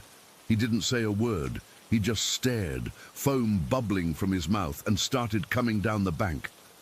After me, I screamed then, a raw, terrified sound that tore from my throat. I turned and ran through the water, my progress agonizingly slow. The water dragged at my legs, the river stones slippery under my feet. I could hear him behind me, his footsteps sure and steady, splashing through the water. I don't know how I got away. I think I just broke. Pure, animal terror took over. I clawed my way back onto the path further down, my clothes soaked and heavy, and I ran like I have never run in my life. I didn't look back. I didn't stop. I just ran until I saw the first houses of the village, until I collapsed on my grandmother's doorstep, sobbing and gasping. My parents were horrified. I was a mess, covered in mud, soaked, hysterical. I tried to tell them, but the words came out in a jumbled, crying mess. They thought I'd fallen in the river, hit my head. They calmed me down, got me into dry clothes. I didn't tell them the whole story. How could I? I could still see his face, the foam on his lips that night, lying in my grandmother's old bed. I couldn't sleep. Every noise was him. Every shadow was his shape in the doorway. I got up and locked the bedroom door, then pushed a chair under the knob. I felt like a child. I was lying there, staring at the ceiling, when I heard it, a soft scraping sound on the roof. My whole body went rigid. I held my breath, listening. It was a slow, dragging sound, like something heavy was being pulled across the corrugated tin. Then it stopped. Silence. Then a low, tuneless whistle. The same two notes. It was right above my head. I curled into a ball, pulling the blanket over my head, shaking uncontrollably. I was crying silent, hopeless tears. He had followed me home, just like he'd followed the fisherman. The whistling went on for what felt like hours. Sometimes it was on the roof. Sometimes it was outside my window. I'd catch a movement in the periphery, a dark shape blotting out the moonlight for a second before it was gone. I saw them then, just like in the story. Eyes, peeking through the gap in the curtains. Not human eyes. They were too reflective, like an animal's, but set in a dark, shapeless patch of shadow. I didn't sleep. I just waited for the sun. When the first grey light of dawn finally crept into the room, the sounds stopped. The eyes vanished. I left the village that morning. I made an excuse. said I had to get back to work. My parents were worried, but they let me go. I drove for hours, not stopping, checking my rearview mirror constantly. I've been home for a year now, in the city, surrounded by noise and people I've tried to forget. I've told myself it was a hallucination, a panic attack brought on by grief and suggestion. But last week, I was taking out the trash. It was late. The alley behind my apartment building was dark, and I heard it, from the other end of the alley, faint but clear. A low two-note whistle. I dropped the bag and ran inside, locking every lock I have. I don't go out after dark anymore. I keep salt in a line across my windowsill and under my door, like something from the old stories, a desperate, useless gesture. I don't know what it means. I don't know why he's here, or if it's even a he. I don't know anything except that it's not over. It followed me. And sometimes when the city is quiet and I'm trying to sleep, I hear the faintest scrape on the fire escape outside my window. And I know. Story 9. I still remember that day, like it was burned into my mind, and not just because of what happened later with the fire. It was one of those crisp fall days in central Illinois where the sky looks too blue, and the air has that bite to it that makes you pull your jacket tighter. We'd been living in that old farmhouse for about 6 months by then, and I guess we'd gotten used to the little weird things, the way the floorboards creaked for no reason, the cold spots in the hallway that felt like walking through ice, even in summer, and that damn red spot on the living room wall that kept coming back no matter how many times we painted over it. But that day, everything changed. It was the day my aunt saw Dracula, and after that, nothing was ever the same. I woke up that morning feeling off, like something was pressing down on my chest. The house was quiet, too quiet, which was strange because our dog Buddy usually started whining to go out first thing. Buddy was a big, goofy golden retriever we'd had since I was a kid, and he was usually bouncing off the walls in the morning. But that day, he was just lying on his bed in the kitchen, not moving much. I didn't think much of it at first. Maybe he was just tired. But now, looking back, it was like he knew something was wrong. A few weeks earlier, this old woman from down the road had stopped by to drop off some eggs. She was one of those folks who'd lived in the area forever, and she had this way of looking at you that made your skin crawl. She took one look at Buddy and said, "That dog won't see the first snow." It sent a chill through me, but we laughed it off. Now, with Buddy acting so still, her words kept echoing in my head. I went downstairs to the kitchen, and the first thing I noticed was that red spot on the wall. It was back, bright as ever, right near the baseboard where the wallpaper was peeling. We'd painted over it just a couple of days before, using this thick, off-white paint my mum picked up at the hardware store. But there it was, a rusty, blood-red blotch about the size of my hand, like it had seeped through from the other side. I remember touching it, and it felt damp, almost sticky, but the wall was dry everywhere else. I tried scrubbing it with a wet cloth, but it didn't budge. It was like it was part of the house itself. My great-grandpa was already in the kitchen, sitting at the table with his coffee. He'd been living with us since we moved in, and at first, he was the same sweet old man I'd always known, always telling stories, helping out in the garden. But over the past few months, he'd turned mean. Not just grumpy, but really nasty, saying things that didn't sound like him. That morning, he glared at me when I came in. "Stop messing with that wall," he snapped. "It's not going away." His voice was low and rough, and it made the hairs on my arms stand up. I just nodded and backed away, because lately it felt like he wasn't my great-grandpa anymore. It was like someone else was looking out through his eyes. The rest of the morning was normal, or as normal as it got in that house. My mom was making breakfast, and the smell of bacon should have been comforting, but it mixed with this weird, musty odor that always hung in the air, like old wood and damp earth. I helped set the table, and we ate in silence mostly. Buddy didn't even come over for scraps, which was unheard of. He just stayed on his bed, watching us with these sad eyes. I kept glancing at the red spot, and it seemed to pulse a little, like it was breathing. I know that sounds crazy, but I swear it did. After breakfast, I decided to go outside to get some air. The farm was surrounded by fields that stretched out forever, and that day the corn was tall and rustling in the wind. It should have been peaceful, but it felt oppressive, like the world was holding its breath. I walked around to the back of the house where the old barn stood, and that's when I saw the first door vanish. There was this side door to the house that led into the pantry. We used it all the time to bring in groceries. But as I was walking past, I blinked, and it was gone. Just gone. The wall was smooth, same weathered wood as the rest of the house. No sign there'd ever been a door there. I stood there for a full minute, staring, my heart starting to beat faster. I reached out and touched the wall, and it felt solid, real. I walked around to the front and came back, and the door was back, like nothing happened. My hands were shaking, and I felt this cold sweat on my back.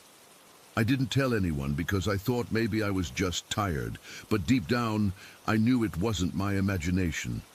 When I went back inside, the house felt heavier, like the walls were closing in. My aunt was in the living room, dusting the shelves. She's my mum's sister, and she's always been the sensible one, not one to believe in ghosts or any of that. But she looked pale, and her hands were trembling as she picked up a photo frame. "Did you see that?" she whispered to me. I asked what she meant, and she pointed toward the staircase. I thought I saw someone at the top of the stairs, just standing there, tall, with a dark coat or something. I felt a knot tighten in my stomach. We'd all heard stories about the house being haunted, but we tried to ignore them. There was this local legend about a figure that looked like Dracula, some old tale from the 19th century about a traveler who died here, but I never put much stock in it. Until then. The day dragged on, and the atmosphere got worse. Around midday, I was in my room upstairs trying to read a book, but I couldn't focus. The air was cold, even though the heat was on, and I kept hearing whispers like someone was talking just out of earshot.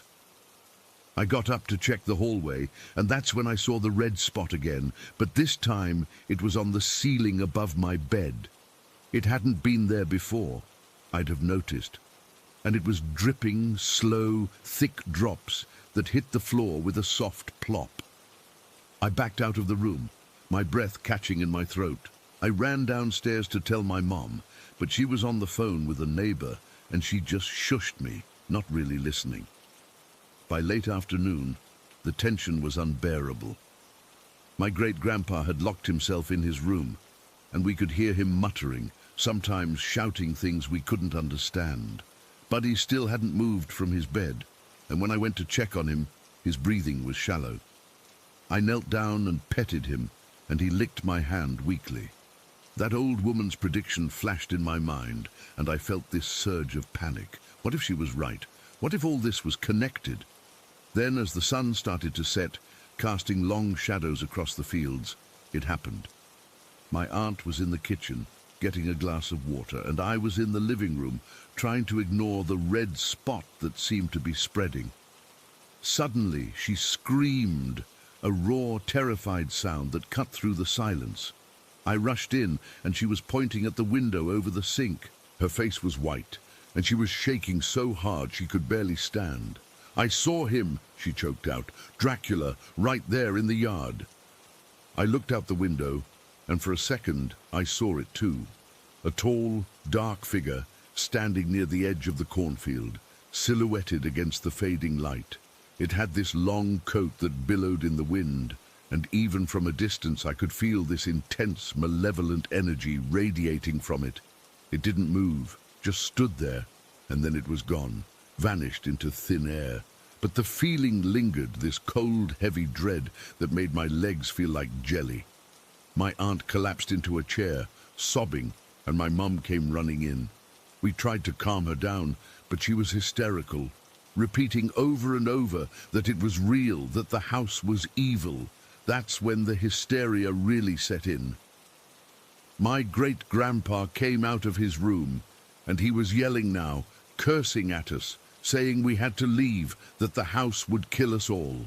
Buddy started whining, a low, pitiful sound, and then he went still. I ran to him, and he wasn't breathing. Just like that, he was gone. The old woman's prediction had come true, and in that moment, it felt like everything was falling apart. We didn't know what to do. We huddled in the living room, too scared to move. The red spot on the wall seemed to glow in the dim light, and I could have sworn I heard footsteps upstairs, heavy and slow. My aunt kept crying, and my mum was trying to call someone, but the phone line was dead. It was like the house was isolating us, cutting us off from the outside world. The air grew colder, and I felt this pressure in my ears, like I was deep underwater. As night fell, we decided we had to get out. We grabbed a few things, wallets, keys, Buddy's body wrapped in a blanket, and headed for the car. But when we got to the front door, it wouldn't open. It was locked from the inside, but the bolt was undone. We pushed and pulled, but it was stuck fast, like something was holding it shut. My great-grandpa was ranting about doors that vanish and spirits that won't let go, and I remembered the door I saw disappear earlier. Panic set in hard, and I started pounding on the door, my fists aching. Then, just as suddenly as it stuck, it swung open, and we stumbled out into the cold night air. We drove to a motel in the next town over, and we never went back. A few weeks later, we heard the house burn down. No one knows how it started. Maybe faulty wiring, maybe something else.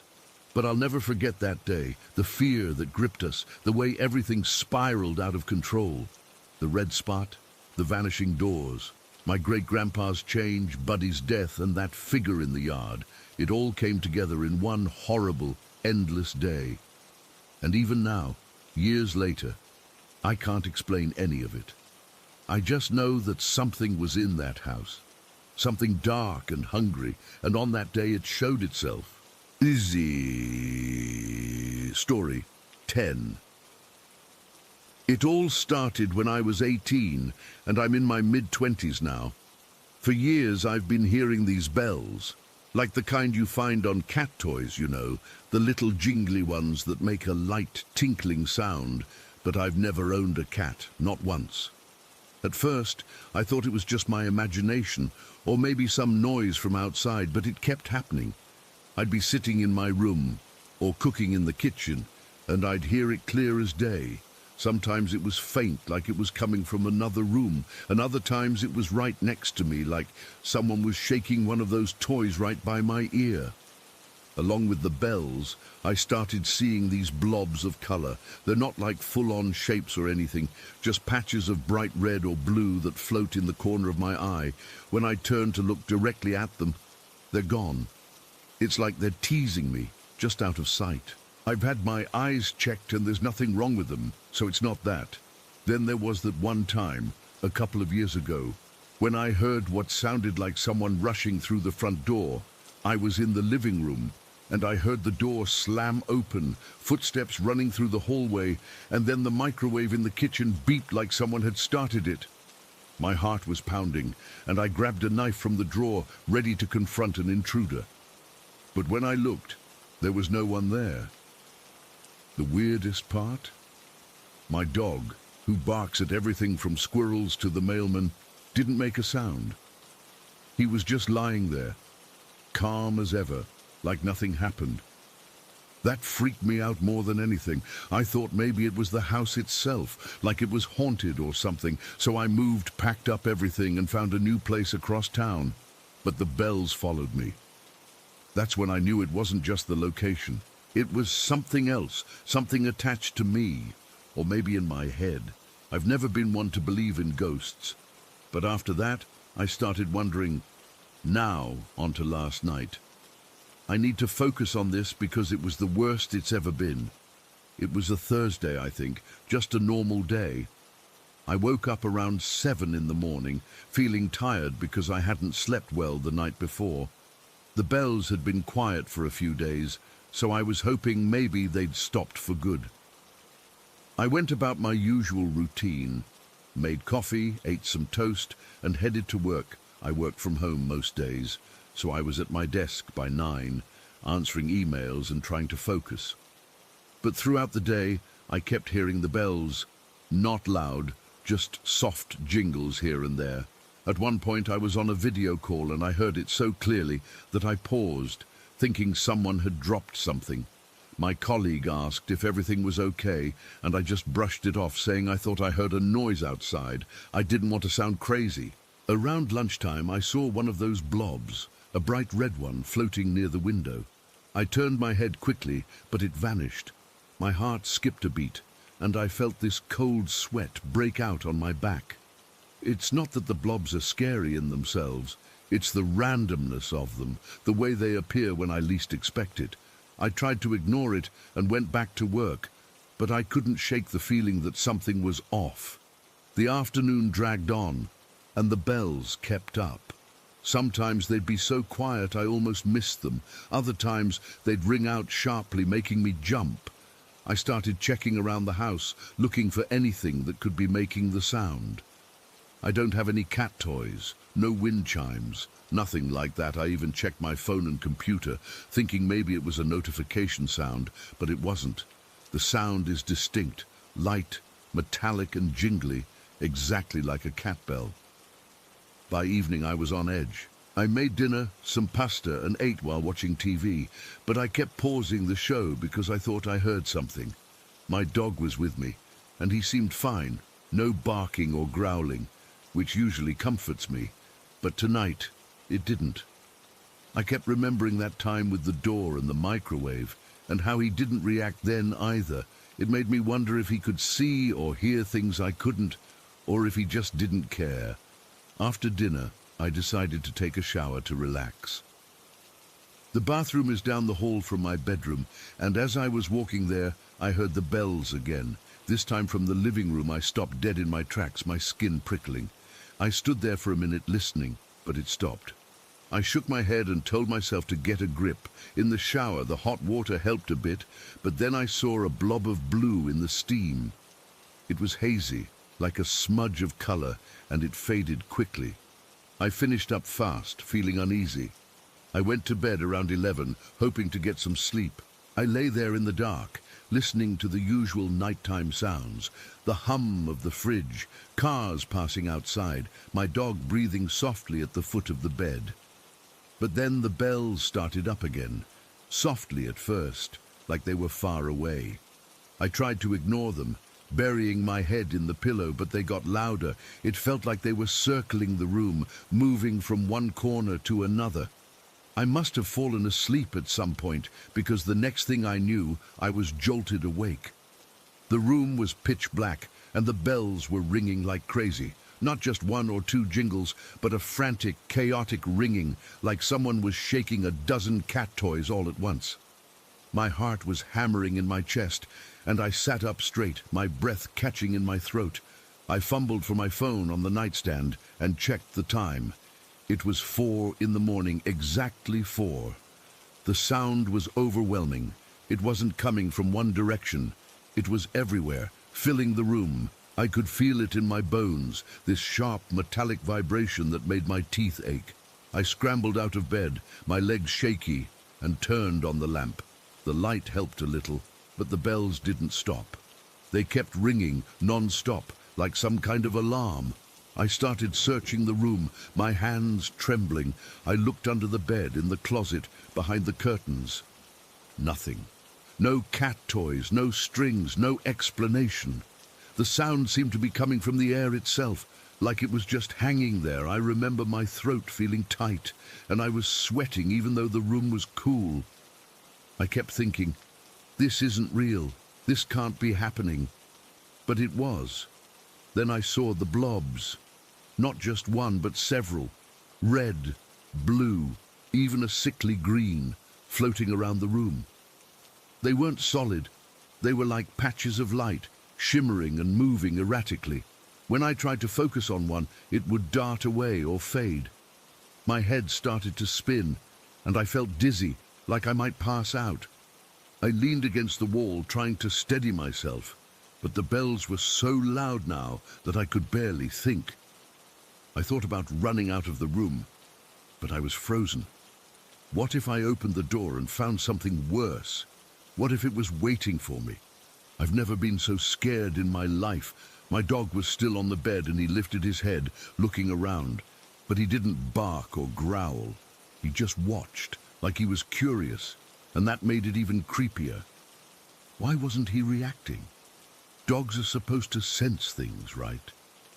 The bells kept ringing and the blobs kept floating, and I felt like I was trapped in some kind of nightmare. I started talking to myself, whispering, "It's not real, it's not real." But the sound was too intense to ignore. It was like they were mocking me, this constant jangling that made no sense. I remember sinking to the floor, my back against the wall, and wrapping my arms around my knees. I was shaking all over, and tears were streaming down my face. I didn't know what to do. I thought about calling someone, but who would believe me? They'd think I was crazy. So I just sat there, listening to the bells and watching the blobs, feeling completely helpless.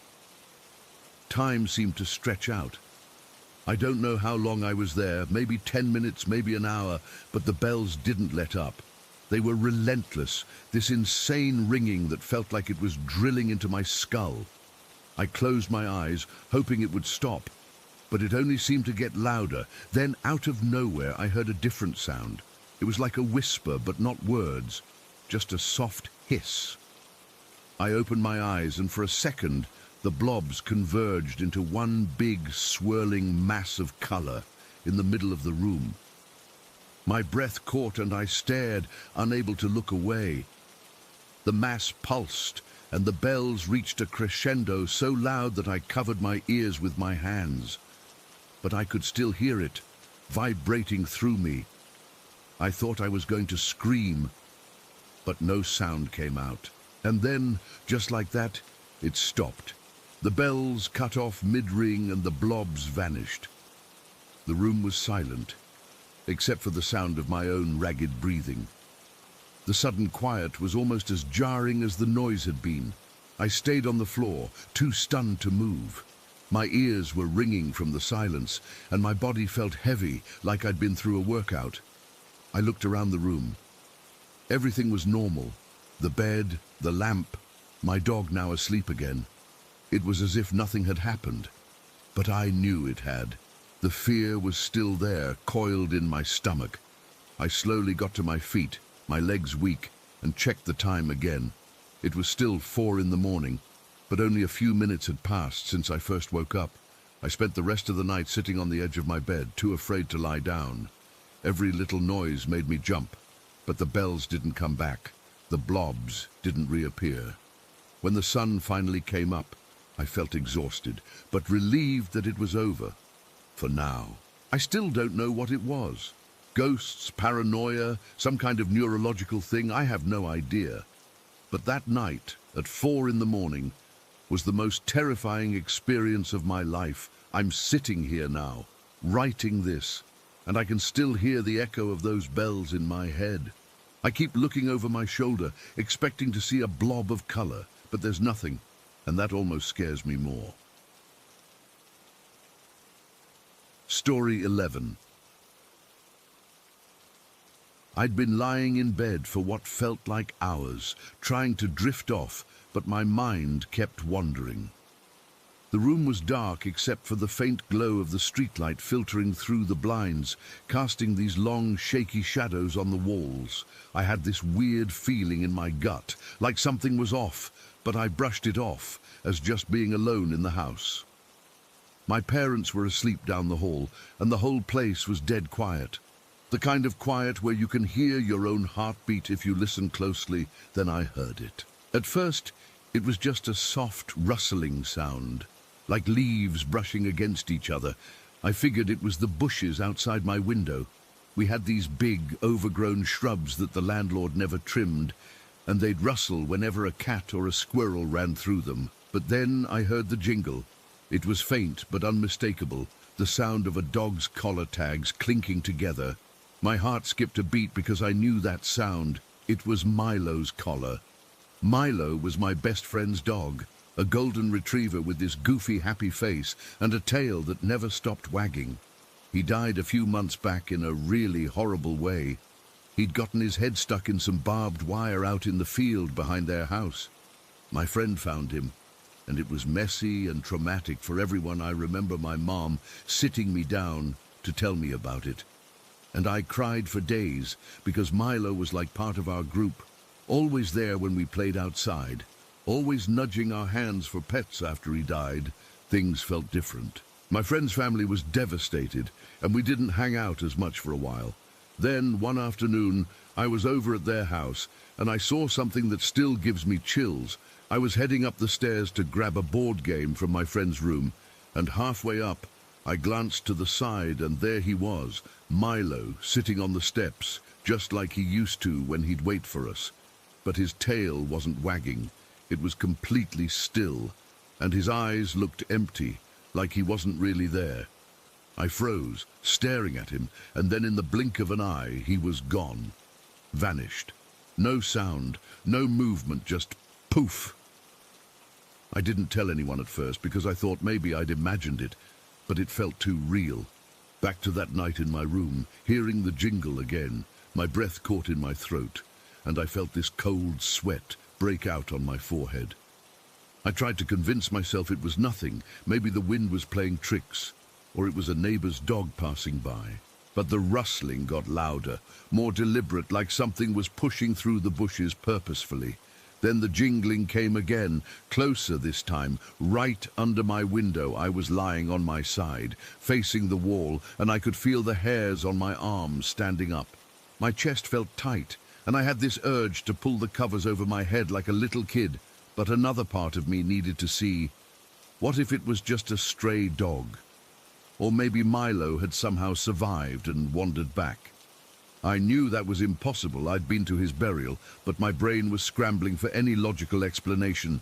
The sounds kept coming. Rustle, jingle, rustle, jingle. It was rhythmic, almost like footsteps, but lighter. I slowly turned onto my back, my heart hammering against my ribs so hard I thought it might burst. The room felt colder, and I could see my breath misting in the air, which was weird because it wasn't that cold outside. I remember clutching the edge of my blanket, my knuckles white and just listening. The silence between the sounds was worse. It felt heavy, like the air was pressing down on me. Then I heard a soft thud against the side of the house, right below my window. It wasn't loud, but it was solid, like something had jumped or leaned against the wall. My window was on the second floor, so that didn't make sense. No animal could reach that high unless it was climbing, but the bushes weren't that tall. I felt a shiver run down my spine, and my mouth went dry. I had to look. I had to know. I pushed myself up slowly, trying not to make any noise, as if whatever was outside could hear me. The blinds were down, but they were the cheap kind you can see through if you get close enough. My hands were trembling as I reached for the cord to lift them. I remember the plastic feel of the cord, cool against my fingers, and the way my arms shook as I pulled. The blinds creaked open just a crack, enough for me to peer out into the garden below. The garden was mostly shadows, lit by that dim streetlight from the road. The bushes were a dark, tangled mass, and I could see the outline of our fence and the tree we used to climb. At first, I didn't see anything unusual, just the same old yard I'd played in 1,000 times. But then my eyes adjusted, and I saw him, Milo. He was standing right there in the middle of the garden, looking up at my window, not moving, not wagging his tail, just staring. His fur looked matted and dirty, like he'd been rolling in mud, and there was something wrong with his head. It was tilted at an odd angle, and I could see a dark patch around his neck where the barbed wire had been. But the worst part was his eyes. They were glowing faintly, not like a light, but like they were catching the streetlight in a way that made them seem too bright, too focused on me. I froze, completely. I couldn't move, couldn't breathe, couldn't even blink. It was like my body had turned to stone. I just stared back at him, and for a second I thought he might bark or something, but he didn't make a sound. The rustling and jingling had stopped, and now it was just this silent standoff. I could feel the cold seeping into my bones, and my stomach churned with a mix of fear and sadness, because part of me wanted it to be him, alive and well. But I knew it wasn't. This wasn't the happy dog I remembered. This was something else. His gaze felt heavy, like it was pinning me in place. I noticed details I wish I hadn't. The way one of his ears was drooping more than the other, the mud caked on his paws, and that damn collar. It was the same blue one, with the bone-shaped tag my friend had bought for him. I could even see the scratches on the metal from where he'd chewed on it. But it wasn't jingling now. It was silent, just like everything else. Time seemed to stretch out, and I don't know how long I stayed like that, locked in that stare. My mind was racing, trying to process what I was seeing. Was this a dream, a hallucination? But it felt too real. The cold air, the weight of his eyes, the way my heart was pounding so loud I was sure he could hear it. I thought about calling out to my parents, but my voice was stuck in my throat. What would I even say? "Hey, Mom, there's a dead dog in the garden staring at me." They'd think I was crazy or having a nightmare. Then, slowly, he took a step forward. It was jerky, unnatural, like he was struggling to move. His head stayed tilted, and those eyes never left mine. He took another step, and I could see the grass under his paws didn't bend like it should. It was like he wasn't really touching the ground. The rustling started again, but softer now, like it was coming from him, and the jingle returned. But it was muted, like the sound was far away, even though he was right there. I wanted to look away, to close the blinds and pretend I never saw anything, but I couldn't. It was like I was hypnotized. I remember my legs feeling numb from how still I was sitting, and my back started to ache from the tension. I could smell something too, a faint, earthy smell like wet dirt and decay that made my nose wrinkle. It was the same smell I'd noticed at his burial, and it filled the room, making me feel sick. He kept moving closer to the house, his steps slow and deliberate. I could see the details of his fur now, how it was clumped in places, and there were bits of leaves stuck to it. His mouth was slightly open, but no tongue hung out like it used to when he panted. It was just still and dark inside. The jingling got a little louder with each step, and I realized it wasn't just the collar. It was like the sound was echoing, coming from all around me, not just outside.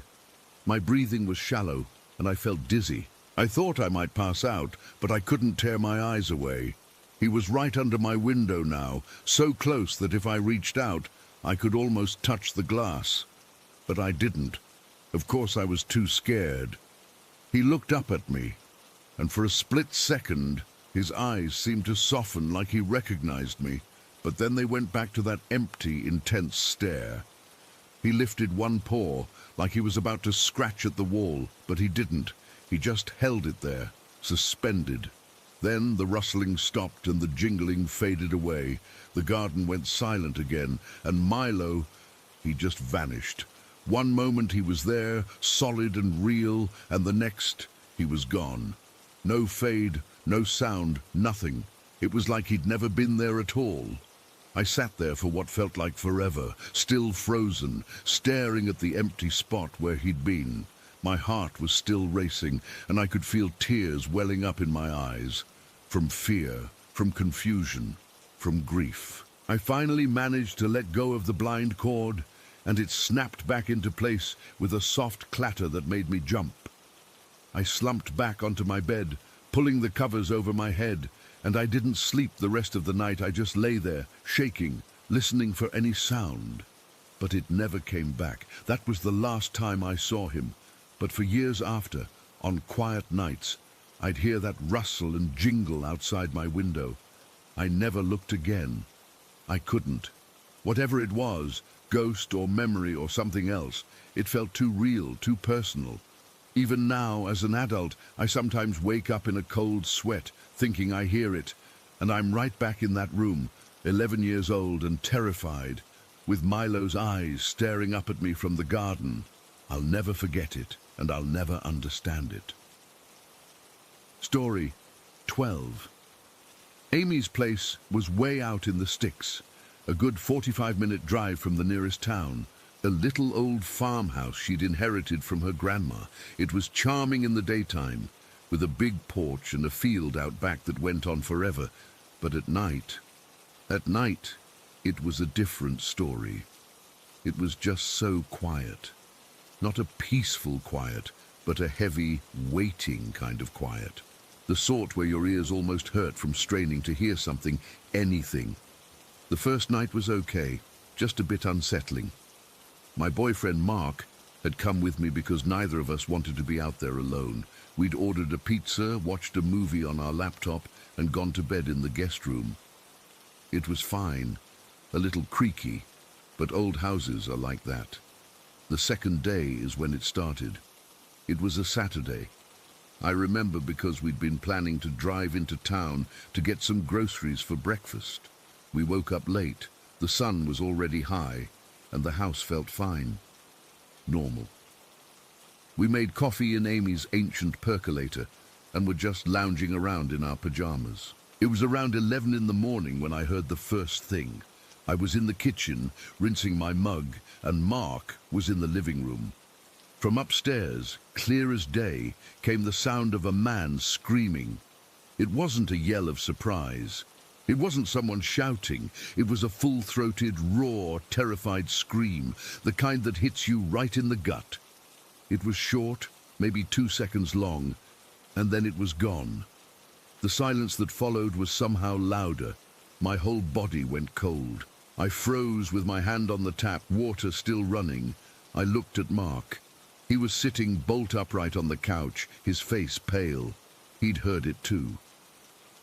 "What the hell was that?" he whispered. We just stood there for a minute, not moving, listening, nothing.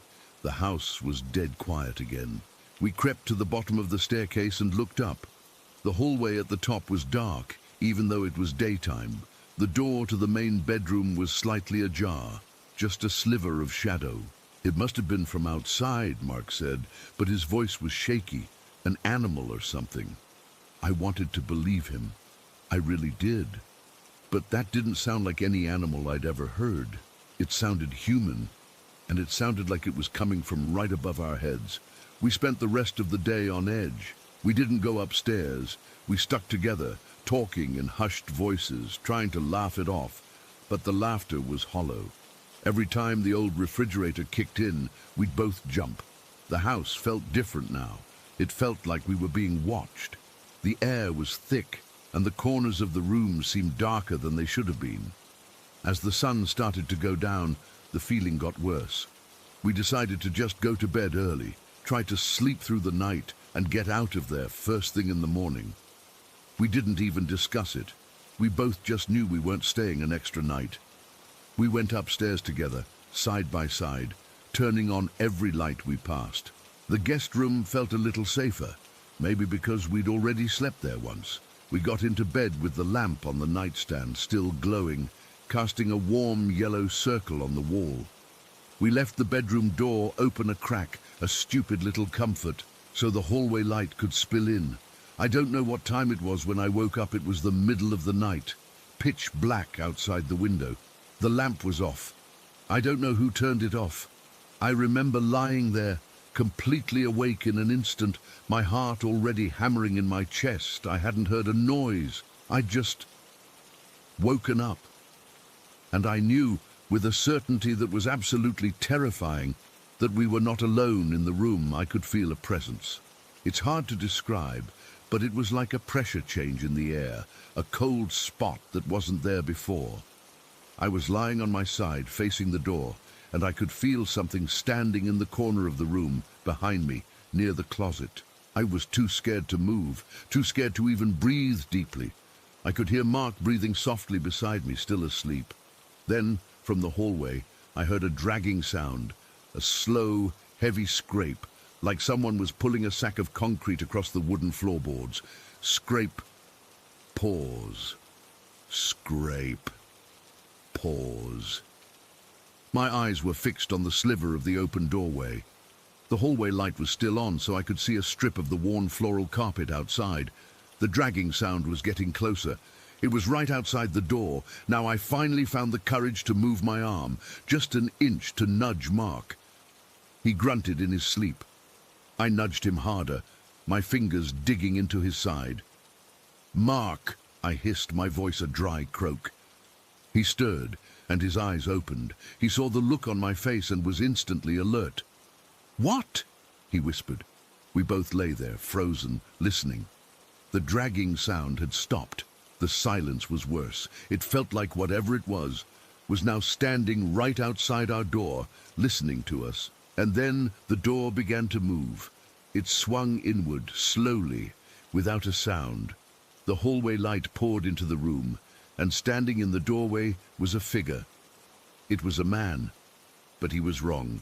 He was made of shadow, darker than the darkest part of the night. I couldn't see any features, no face, no clothes, just a human-shaped hole in the world, silhouetted by the light behind him, and from him came that feeling of pure, cold malice. It was a hatred so thick you could taste it, like metal on your tongue. Mark let out a choked sound next to me. We were both paralyzed, staring at this thing in our doorway. It didn't move for what felt like an eternity. It just stood there, and I could feel it looking at us. Then it took a step into the room, and it started to grow. I'm not crazy. I know what I saw. It was like it was inflating, stretching upward and outward, its form becoming less human and more just a towering, shifting mass of darkness. The temperature in the room plummeted. I could see my own breath puffing out in front of my face. Then it charged. It didn't run like a person. It was a sudden, violent lunge, a blur of darkness coming right at us, right at the bed. There was no sound, just this terrifying, silent rush. I screamed. Mark yelled, "The bathroom!" And we both scrambled off the bed, falling over each other in a panic. We didn't look back. We just ran, out the door, into the hallway, and straight into the bathroom across the hall. Mark slammed the door shut and fumbled for the lock, his hands shaking so badly he could barely turn the little knob. We were both gasping, pressed against the door, listening. There was nothing. No sound from the hallway. The house was silent again. We sank to the floor, huddled together in the small, tiled room. We didn't speak. What was there to say? We just sat there, shivering, waiting for the sun to come up. I remember the cold of the floor tiles seeping through my pajama pants. I remember the smell of mildew and old soap. I remember the way the cheap plastic shower curtain felt when my elbow brushed against it. Every detail is burned into my brain. We must have sat there for hours, until a weak grey light started to filter through the small window. Only then did we dare to unlock the door and peek out. The hallway was empty. The house was still. We didn't pack. We just grabbed our car keys, our wallets and our phones from the bedroom, and we ran out of that house. We got in the car, and I don't think I took a full breath until we were back on the main road. I called Amy from the car, my voice still trembling. I just told her there'd been an emergency and we had to leave. I didn't tell her why. I didn't know how. I thought it was over. I thought we'd left it behind in that old farmhouse. We were wrong. It started a couple of nights after we got back to our apartment. Our place is on the second floor, a modern building, nothing like that old house. I was lying in bed, almost asleep, when I heard it, a slow, soft, dragging sound coming from the living room, like something was being pulled across our rug. My eyes snapped open. My heart was in my throat. I lay there listening, praying it was the neighbors or the building settling. Then, from the kitchen, there was a crash. I shook Mark awake. We turned on the lights and went out to look. One of the cabinets was open, and a bunch of our coffee mugs were scattered across the floor. Not broken, just tossed out, like someone had swept an arm across the shelf. That was the beginning. It's been happening ever since. Not every night, but often enough. We'll hear the dragging. Sometimes things will be moved. A book left open on a table we know was clear. A chair pulled out from the dining table. Once, I found my favorite sweater balled up in the corner of the closet, cold to the touch, like it had been left outside in the winter. It followed us home. That dark thing, that feeling of being watched, that cold hatred, it's here. We never went back to that house. I never house sat for anyone, again I can't. The fear is just a part of me now, a low-level hum of dread that's always there in the back of my mind. And sometimes, in the dead of night, when the dragging sound starts up again from the other room, I'll lie there and remember that thing growing in the doorway and the silent, terrifying charge across the room, and I know with a sick certainty that we didn't escape anything at all. We just brought it with us. Story 13. I got there around noon that day. The sun was out, but it was one of those grey, overcast days where the light feels thin and everything seems a little too quiet. I let myself in with the spare key from under the flower pot by the porch, the same hiding spot we've used forever. And the first thing I noticed was how still the house felt. You know how empty houses have this certain smell, like dust and silence? I dropped my bag by the door and went to the kitchen to grab a drink. The fridge was mostly empty, just some leftovers and a couple of sodas. I cracked open a Coke and wandered into the living room, flipping on the TV for some background noise. I figured I'd just relax, maybe watch some shows, and not think too much about being alone. For the first few hours, everything was normal. I ate some chips, scrolled through my phone, and the house was just quiet. But as the afternoon wore on, I started feeling kind of uneasy. It wasn't anything big at first, just little things. Like I'd hear a noise from upstairs and assume it was the house settling, but then I'd realize I hadn't heard anything like that before. The air felt heavier, like when a storm is coming, but there was no storm in the forecast. I tried to shake it off, telling myself I was just being jumpy because I was alone. But around 4 o'clock things started to get weird. I was in my old bedroom, the one I used when I was a kid, just lying on the bed and reading a book. The door was closed, but not all the way. It was cracked open maybe an inch or two. Out of nowhere, I heard the front door creak open. Not like a little squeak, but this long, drawn-out sound like someone was pushing it slowly. My heart jumped into my throat because I knew I'd locked it when I came in. I always do. I sat up straight, my book falling off my lap, and I just listened. For a second, there was nothing. Then I saw shadows moving under the door.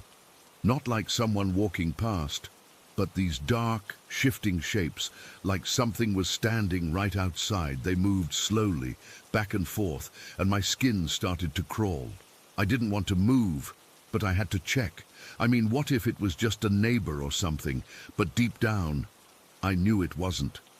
I got up slowly, my legs feeling like jelly, and crept over to the door. I peered through the crack, but I couldn't see anything in the hallway. The shadows were gone. I took a deep breath and opened the door, stepping out into the hall. The house was dead silent, except for the hum of the refrigerator from the kitchen. I walked down the hall, my footsteps sounding way too loud on the wooden floor, and peeked into the kitchen. It was empty. The back door was locked, the windows were shut, and there was no one there. I even checked the front door. It was still locked, the deadbolt firmly in place. I stood there for a minute, my heart pounding, trying to tell myself I'd imagined it. Maybe it was the wind or the house settling, but the front door doesn't creak like that unless someone's opening it. I went back to my room, but I couldn't relax.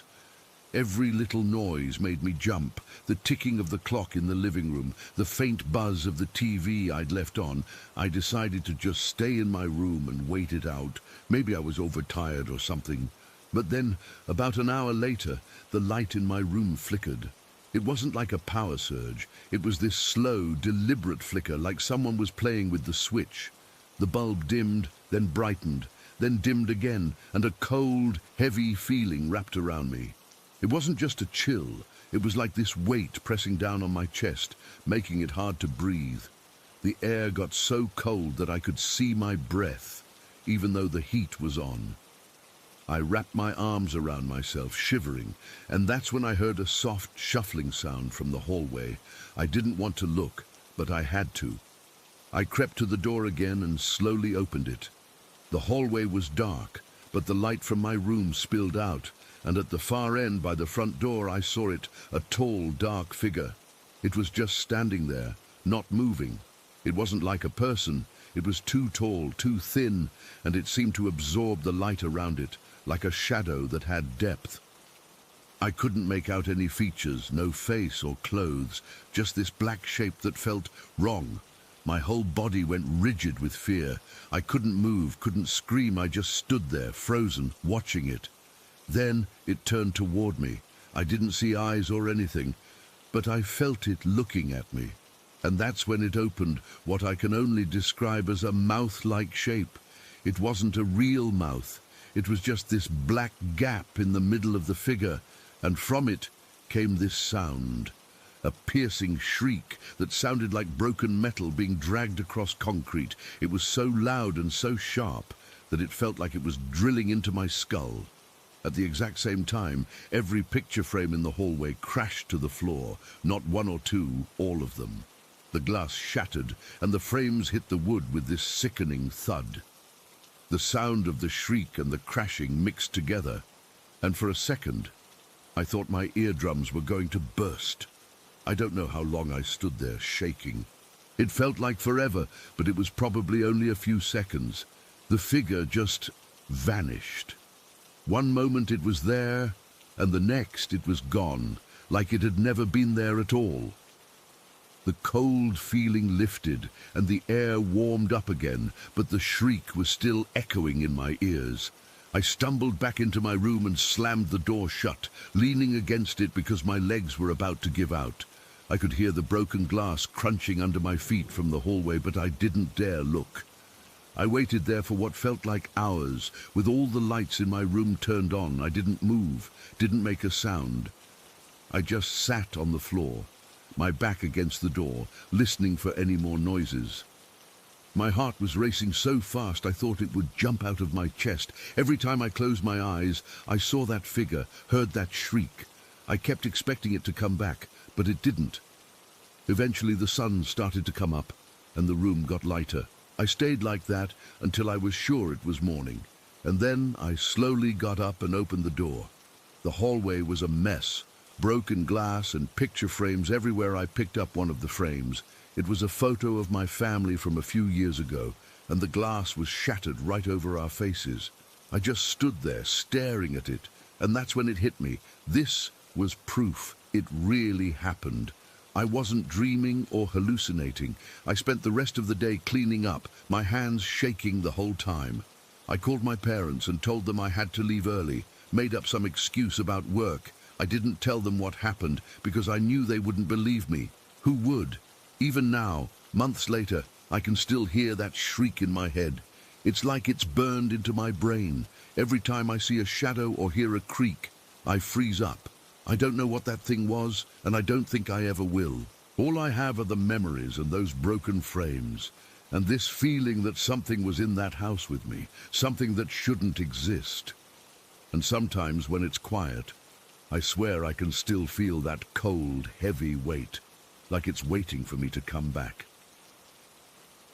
Story 14. I was 15 years old, and it was one of those late summer afternoons where the air feels heavy and warm, like a blanket you can't shake off. School hadn't started back up yet, so I had all the time in the world to kill. I'd been riding my bike around the neighborhood for hours, just looping through streets I knew by heart, feeling the wind in my hair and that sense of freedom you only get when you're a kid, with nowhere to be. Our local park was my usual spot. It wasn't anything special, just a patch of grass with a couple of benches, a rusty swing set, and a gravel path that cut through some trees. I'd been going there since I was little, so it felt safe, like my own backyard. That day, I remember it was around 3 in the afternoon. The sun was still high, but it had that golden tint that makes everything look softer. I was sitting on my bike near the edge of the park, one foot on the ground, just watching some squirrels chase each other up a tree. My bike was this beat-up red thing my dad had fixed for me, with a basket on the front, where I kept my water bottle and sometimes a book. I wasn't really thinking about much, just enjoying the quiet, the way the leaves rustled in the breeze. It was so normal, so everyday, that I never could have guessed what was about to happen. Then I heard the sound of an engine pulling up slowly behind me. I turned my head and saw a Jeep, one of those older models, kind of boxy and painted a dull green color. It had mud splattered on the sides, like it had been off-roading recently. The driver's window was rolled down, and a man was leaning out. He looked to be in his 30s, maybe early 40s, with short dark hair and a stubbly beard. He was wearing a plain grey t-shirt, and I remember his arms were tan, like he spent a lot of time outside. He smiled at me, but it wasn't a warm smile. It was tight, almost nervous. "Hey there," he said, his voice kind of raspy. "I'm a bit lost. Can you tell me how to get to Maple Street?" Maple Street was just a few blocks over, so I pointed in the general direction. "Yeah, it's that way," I said, my voice coming out a little shaky because strangers didn't usually talk to me in the park. "You take a left at the stop sign, then it's the second right." He nodded, but he didn't drive off.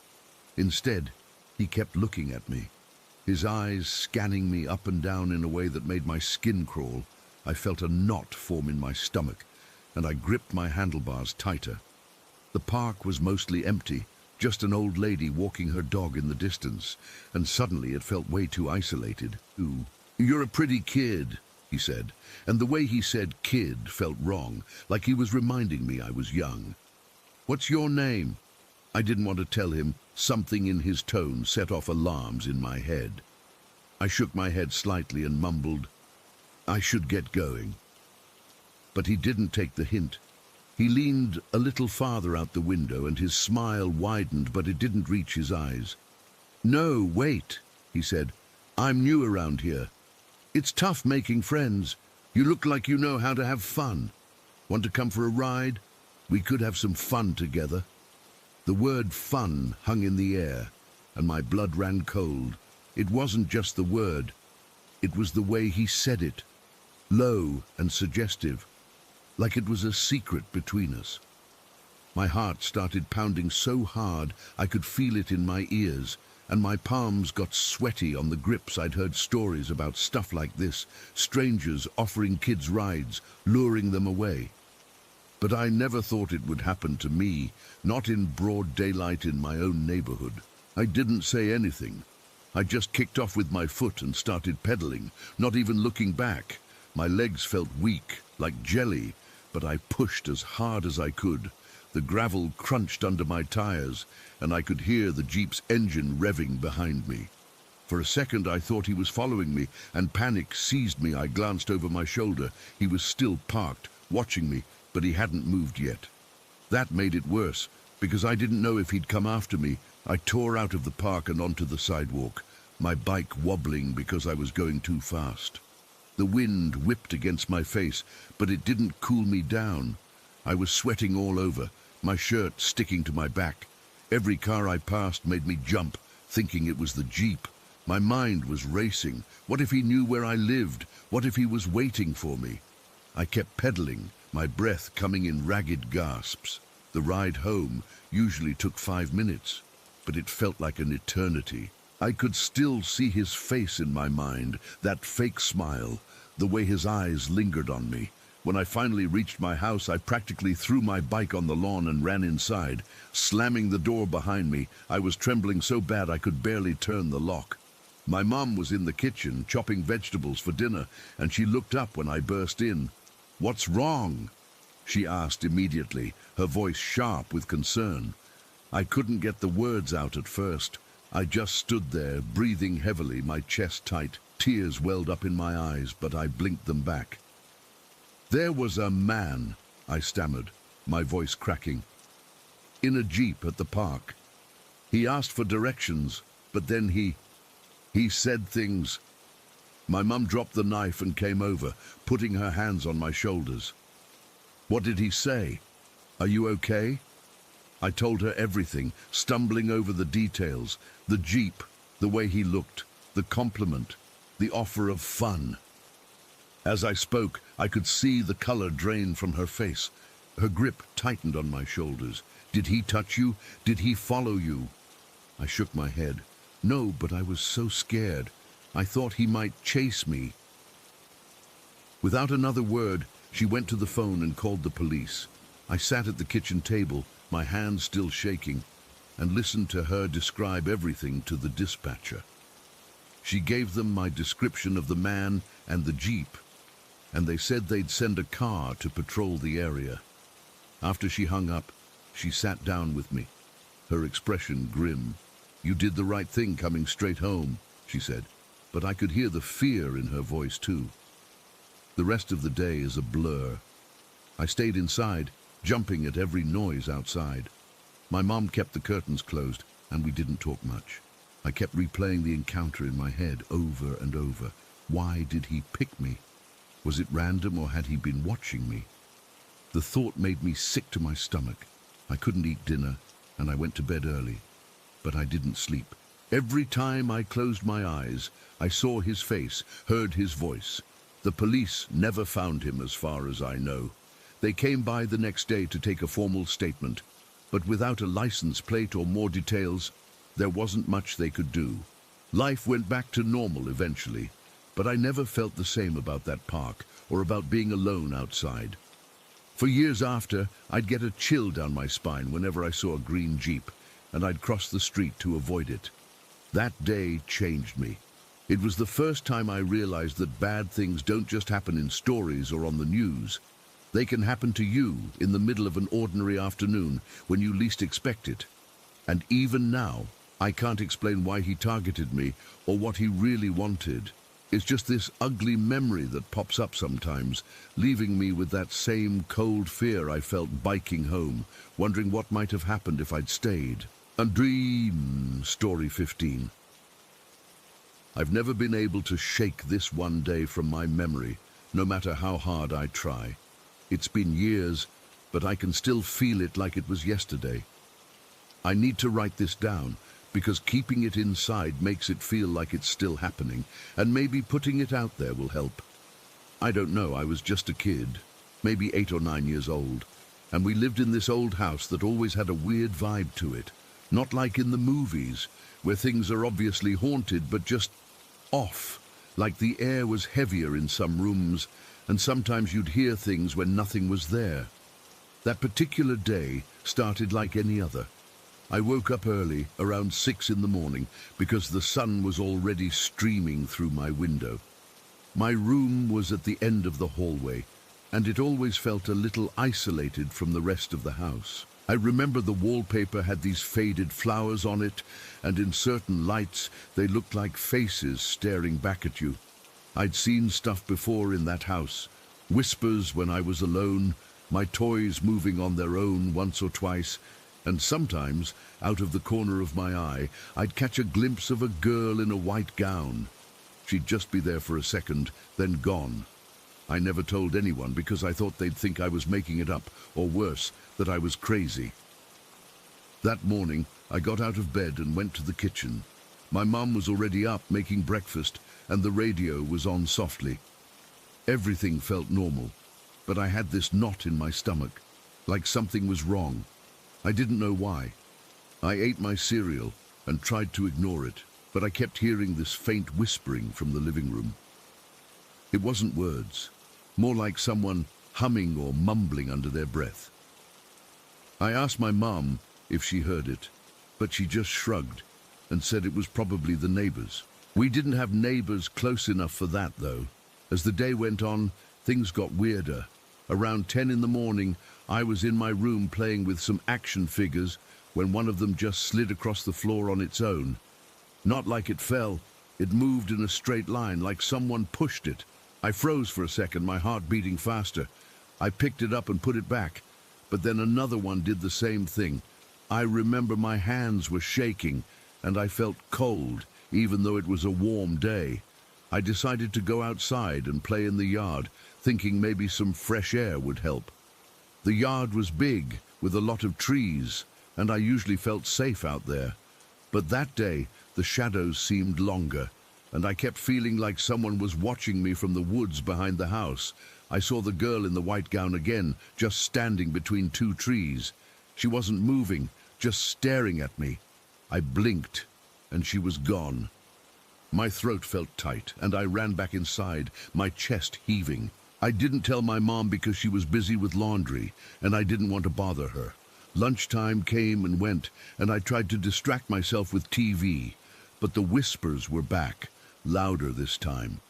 They sounded like they were right behind me, but when I turned around, no one was there. I remember the hairs on my arms standing up, and I had this urge to hide under a blanket. Around 3 in the afternoon, I was in the hallway when a picture frame fell off the wall. It didn't just fall, it swung out and dropped like something had hit it. The glass shattered and my mum came running. She said it must have been loose, but I saw it. The nail was still in the wall, solid. By evening, I was on edge. Dinner was quiet and I could barely eat. My mum noticed I was pale and asked if I was feeling sick. I just nodded and said I had a headache. I think she knew something was up, but she didn't push it. After dinner, I went to my room to get ready for bed. The sun was setting and the room was getting dark. I remember turning on the lamp by my bed, but it flickered a few times before staying on. That made my stomach clench. I brushed my teeth and changed into my pajamas, all the while feeling like I wasn't alone. The whispers were back, but now they were clearer, like someone was saying my name. Not in a scary way at first, just soft, like a question. I climbed into bed and pulled the covers up to my chin. The room was quiet except for the hum of the house, but then I heard it, a faint scratching sound from under the bed. I held my breath, listening. It stopped, and I tried to tell myself it was just the house settling or maybe a mouse. But then the bed started shaking. It wasn't a gentle rock. It was a violent jerking motion, like someone was grabbing the frame and shaking it as hard as they could. I gripped the sheets, my knuckles white, and my heart was pounding so loud I could hear it in my ears. The whole bed was vibrating, and I could feel the mattress shifting under me. I wanted to scream, but no sound came out. I was frozen, just staring at the ceiling, waiting for it to stop. And then I saw her. The girl in the white gown was at the foot of my bed. She wasn't standing. She was crawling onto the bed, slow and deliberate. Her gown was dirty and torn at the edges, and her hair was stringy, covering most of her face. But I could see her eyes. They were dark and hollow, like there was nothing behind them. She moved like she was dragging herself, and the bed kept shaking, making it hard to focus. She crawled closer, and I could feel the weight of her on the mattress. It dipped down where she was, and I could smell something old and musty, like damp earth. My body was trembling, and I was sweating even though the room was cool. I tried to push myself back against the headboard, but I couldn't move. It was like I was pinned there. She reached out a hand, and it was pale and thin with long fingers. She touched my leg, and it was ice cold. I gasped, and finally a sound came out, a choked sob. She didn't say anything, just kept crawling until she was right next to me. Her face was inches from mine, and I could see the details now, the cracks in her lips, the way her skin looked almost gray. She opened her mouth, but no sound came out, just a cold breath that made me shiver. The bed was still shaking, and I thought it would never end. I closed my eyes, praying for it to stop, and when I opened them again, she was gone. The shaking stopped abruptly, like someone had cut a switch. The room was silent, and the only sound was my ragged breathing. I stayed like that for what felt like hours, too scared to move. I could still feel the cold spot on my leg where she had touched me. Eventually, I must have fallen asleep from exhaustion, but I woke up multiple times that night, each time thinking I heard the whispers or felt the bed move. The next morning, I told my mom everything. She looked worried, and said we'd talk to someone, but we never did. We moved out of that house a few months later, but the sensitivity never went away.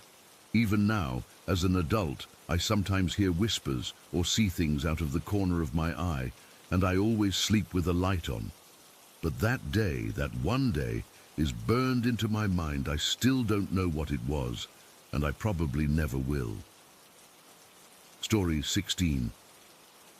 I'm still not sure how to even start this, but I've been sitting on it for a while now, and I guess I just need to get it out there. My name's Liam, and this happened to me a few months back, but it feels like it was just yesterday. I was staying at my nan's place in Peterborough, out near Bar Hill. She's lived there for years, and I used to visit a lot when I was a kid, so I know the area pretty well. That day, I decided to go for a walk in the brambles. It's this patch of woods and overgrown fields not far from her house. I needed to clear my head. Things had been a bit stressful with work, and a walk always helps me unwind. It was a clear afternoon, the kind where the sky is this bright, almost unreal blue, and the sun is warm, but not too hot. I remember pulling on an old hoodie and some jeans, nothing fancy, just comfortable stuff for a stroll. My nan had made me a cup of tea before I left, and I'd drunk it too fast, so my hands were still a bit warm from the mug. I headed out around 2 o'clock, I think, maybe a little later. The path into the brambles starts off easy, just a dirt track that cuts through some fields. Before it gets into the thicker trees, I could hear birds chirping, the rustle of leaves in the breeze, all the normal sounds you'd expect. It was peaceful, you know, the kind of quiet that makes you feel alone, but not lonely. I walked for maybe 20 minutes, just following the path deeper in. The air smelled like damp earth and pine, and I could feel the crunch of twigs under my shoes. I wasn't in a hurry. I was just taking my time, looking at the way the light filtered through the trees, making these little patches of gold on the ground. My mind was wandering, thinking about stupid stuff like what I'd have for dinner later, or if I should call my mate later that evening. Everything felt normal, totally ordinary. I even remember stopping to tie my shoelace because it had come loose. And I knelt down on the path, feeling the cool dirt through my jeans. That's when it started to change. I stood back up and kept walking, but after a few steps, I noticed something was off. It wasn't anything big at first, just a feeling like the air had gotten heavier. I shrugged it off, thinking maybe a storm was coming, but the sky was still clear. Then all of a sudden, the sounds just cut out. Not faded, but cut out, like someone had flipped a switch. 1 second I could hear birds, the wind, my own footsteps, and the next, nothing. Absolute silence. It was so heavy, it felt like a weight pressing down on my ears. I actually reached up and touched my ears, thinking maybe I'd gone deaf or something, but no, it was just silence. Not the kind of quiet you get in an empty room, but this deep, unnatural silence that made my skin crawl. I froze right there on the path. My heart started beating faster, and I could feel this cold sweat breaking out on my back. I looked around, but everything was still. The trees weren't moving, the leaves weren't rustling, nothing. It was like the whole world had just stopped. I remember my breath coming out in little puffs, and I realized the air had turned bitterly cold. Like freezing cold, the kind that seeps into your bones. I'd been warm in my hoodie just a minute ago, but now I was shivering, my teeth almost chattering. I wrapped my arms around myself, trying to rub some warmth into my arms, but it didn't help.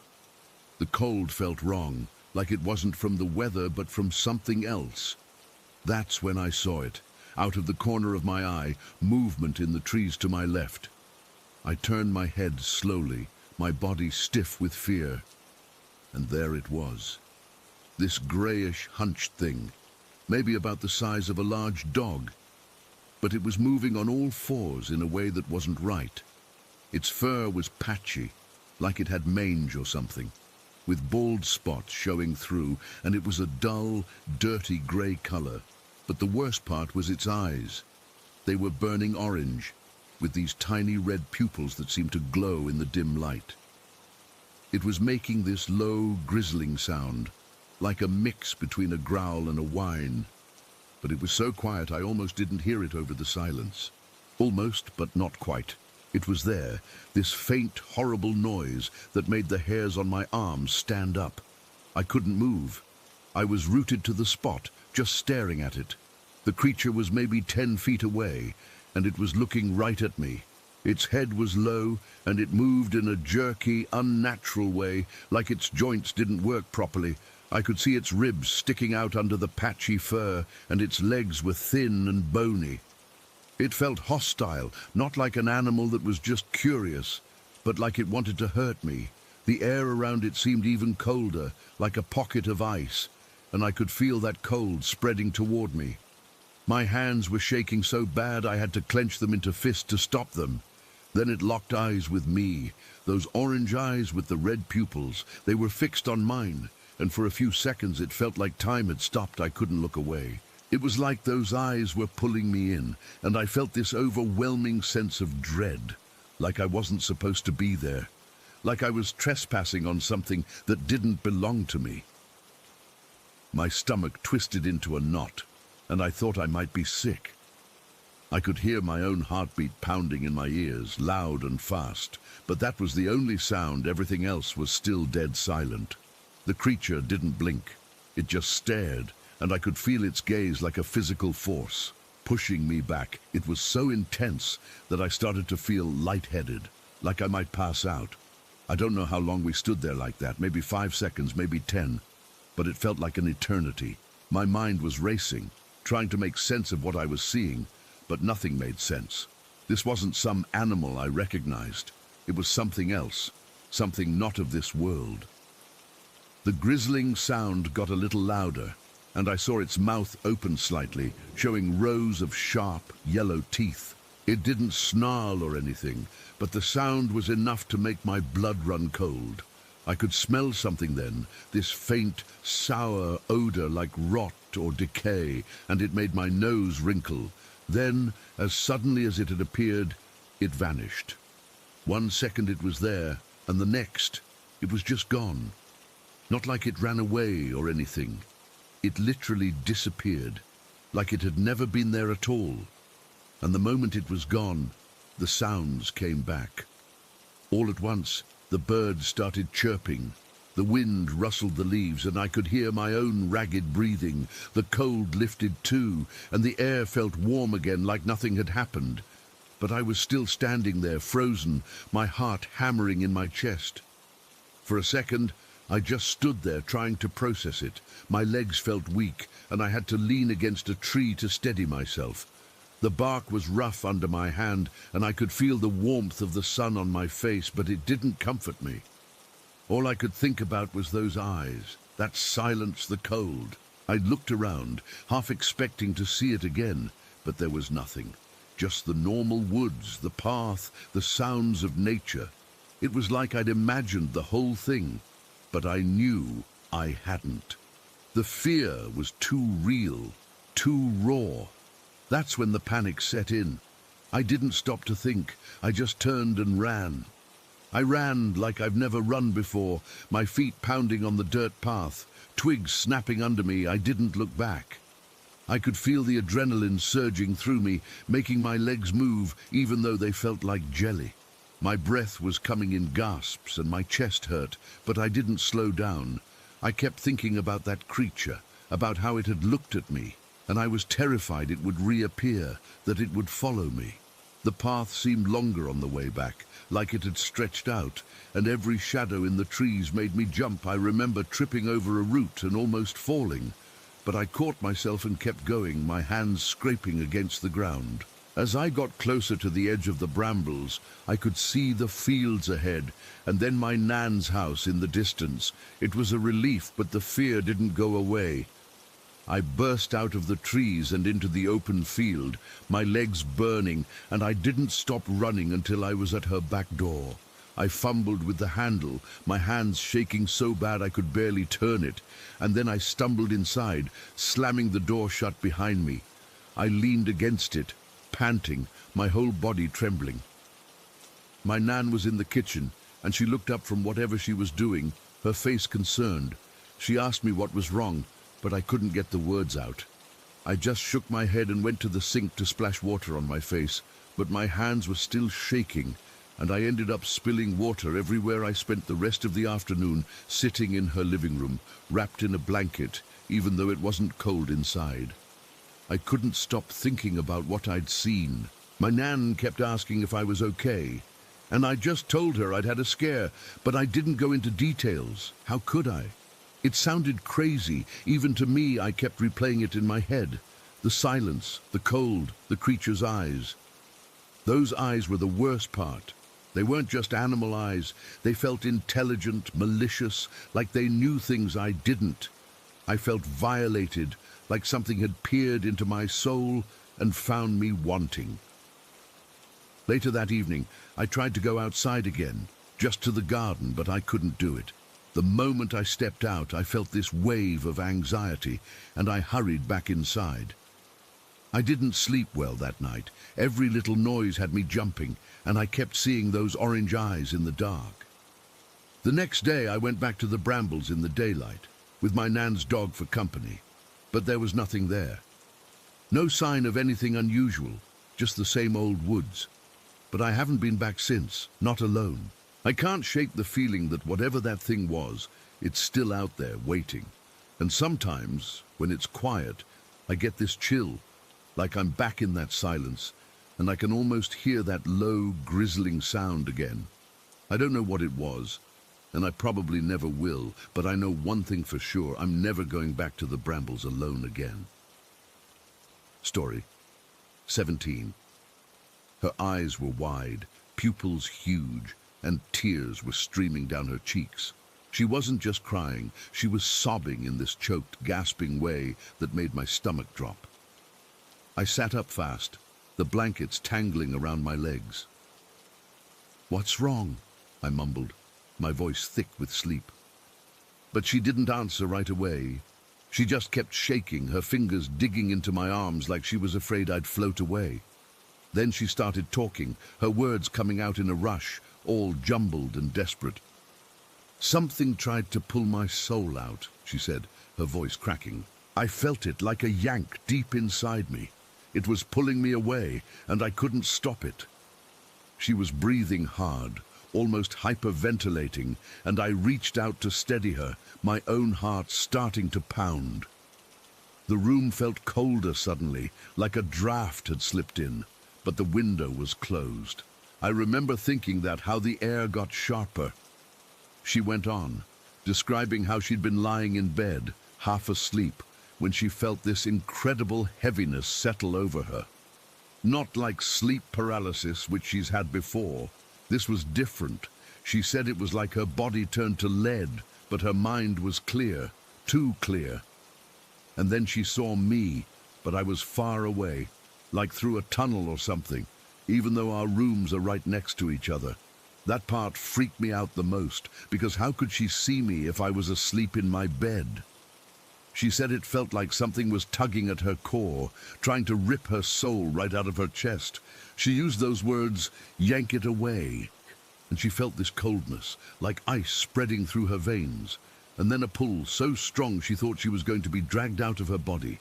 I held her tighter, my own hands shaking now.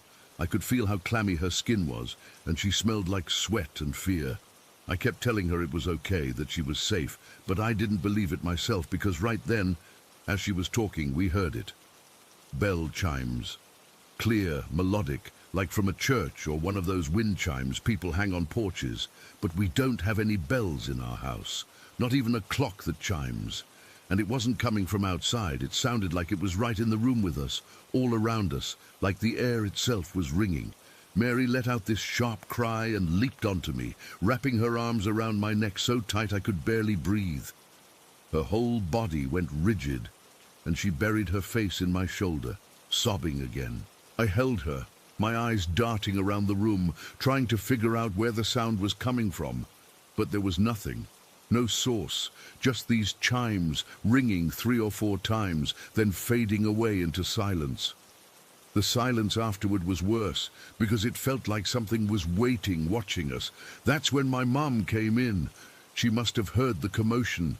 She flipped on the light, and the sudden brightness made me squint. She took one look at us, me holding Mary, both of us trembling, and her face went pale. "What's going on?" she asked, her voice low and worried. I tried to explain, but Mary was clinging to me, so I just said, "Mary had a bad dream," and then we heard bells. My mum didn't question it. She just came over and put a hand on Mary's back, starting to say a prayer under her breath. She's religious, so she does that sometimes, but this felt different, more urgent. She prayed for protection, for peace, and I remember the words sounding like a shield, but I could still feel this underlying dread. Like it wasn't enough, Mary started to feel sick then. She leaned away from me, her face greenish, and she gagged like she was going to throw up. My mum helped her to the bathroom, and I followed, my legs wobbly. The hallway light was on, casting long shadows, and every creak of the floorboards made me jump. In the bathroom, Mary dry heaved over the toilet, but nothing came out. She was shivering, and my mom wrapped a blanket around her shoulders that she'd grabbed from my room. I stood there, feeling useless, my mind racing. What the hell was that bell sound? And why did it happen right when Mary was talking about her soul being pulled? We ended up back in my room, all three of us sitting on my bed. My mom stayed with us, her arm around Mary, who was curled up against her. The digital clock on my nightstand read 3:45, but it felt like hours had passed. I kept staring at the door, half expecting to see something, but there was nothing. Just the normal hallway, the familiar pictures on the walls. But the air still felt off, charged with something I couldn't name. Mary dozed off eventually, her breathing evening out, but I couldn't sleep. Every time I closed my eyes, I'd hear those bell chimes in my head, or feel Mary's panic when she leaped onto me. My mom stayed awake too, her eyes fixed on the window, like she was watching for something. I asked her if she'd ever heard anything like that before, and she shook her head. "No, never," she said quietly. "But things happen sometimes that we can't explain." That didn't make me feel better. It made it worse because it meant she didn't have an answer either. As the night dragged on, I kept thinking about the time. 3:26. Why that exact minute? Mary had woken me at 3:26, and the bells happened right after. Was it a coincidence? It didn't feel like one. I remembered reading somewhere about the witching hour, but that's usually around 3 a.m., not 3:26. It felt too specific, like it meant something. I thought about checking my phone to see if there was any significance, but I didn't want to move and wake Mary. So I just sat there, listening to the quiet sounds of the house, every little noise making my heart skip a beat. The sky started to lighten eventually, a grayish glow seeping through the curtains. My mom finally dozed off, her head nodding forward, but I was wide awake. Mary stirred a few times, murmuring in her sleep, but she didn't wake up properly. When it was fully morning, around 6 o'clock, I got up carefully and went to the kitchen to make some tea. My hands were still shaky, and I spilled hot water on the counter. I kept glancing over my shoulder, half expecting to hear those bells again, but the house was silent, except for the usual morning sounds, the fridge humming, a car passing outside. Mary woke up later, looking exhausted and pale.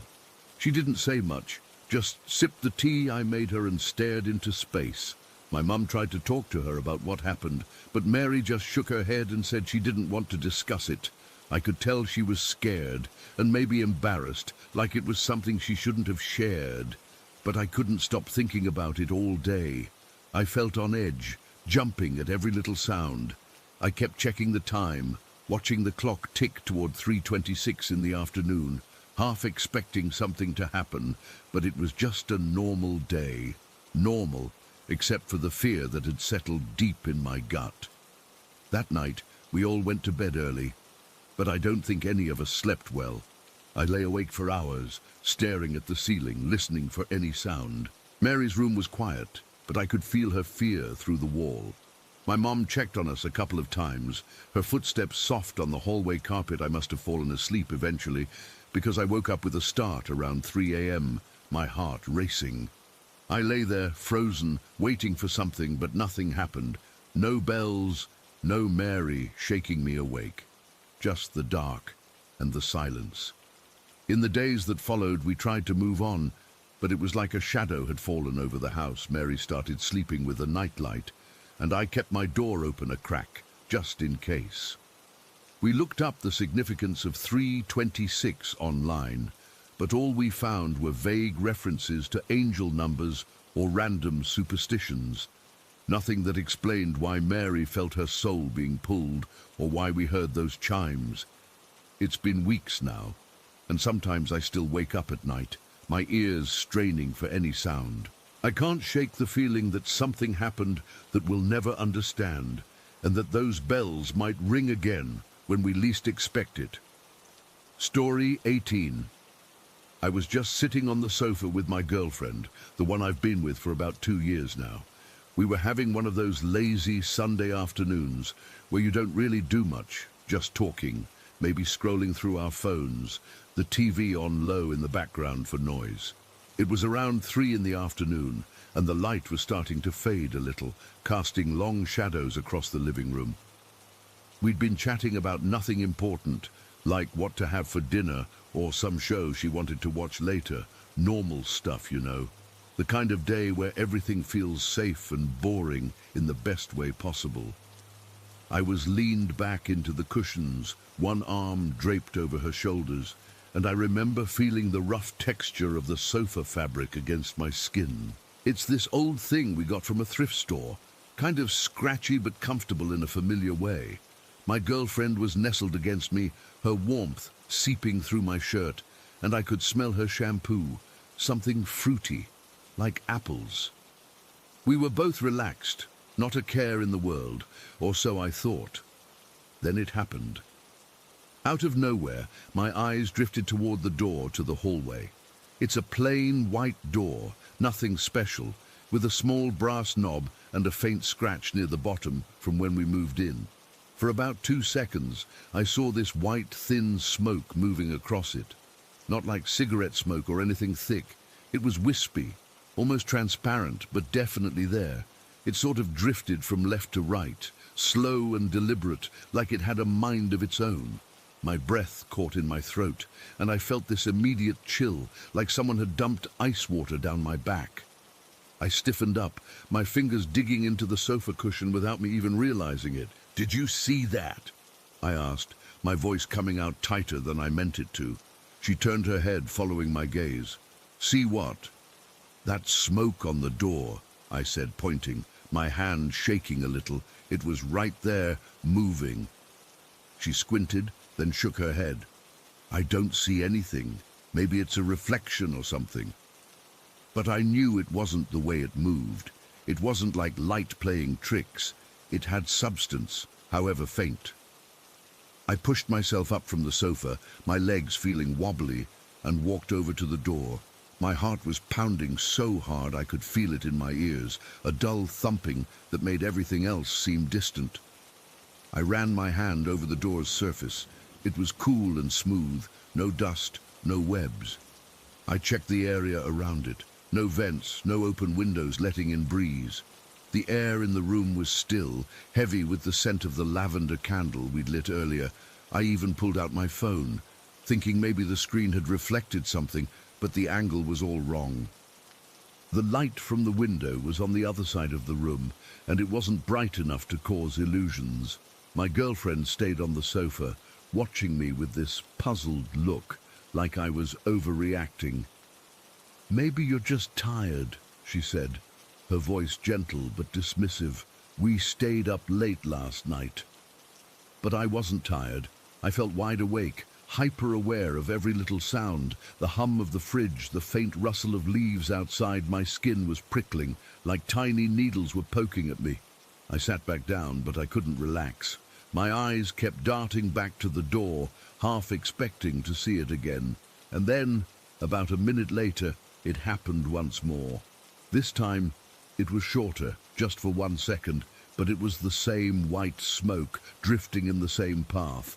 My stomach dropped, and I felt this cold sweat break out on my forehead. I didn't say anything this time. I just watched, frozen, until it vanished. That's when the memory hit me hard and fast, like a punch to the gut. When I was 7 years old, living in my parents' house, I saw something similar. It was late at night, and I'd woken up thirsty. I crept out of my room and down the hall to their bedroom. The door was half open, and I peeked in. There, in the middle of the room, was this huge white glowy aura just floating. It wasn't solid, more like a misty light pulsing softly. I remember the terror that seized me, so intense I couldn't move or scream. I just stood there, my small body trembling until it faded away after what felt like an eternity.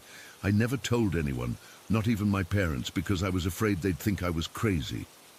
For weeks after, I'd wake up sweating, convinced I'd see it again. Sitting there on the sofa with my girlfriend beside me, that old fear came rushing back.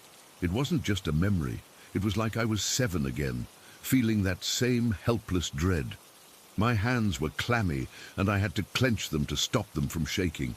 I tried to push it away, to tell myself it was nothing, a trick of the light, maybe a hallucination from stress.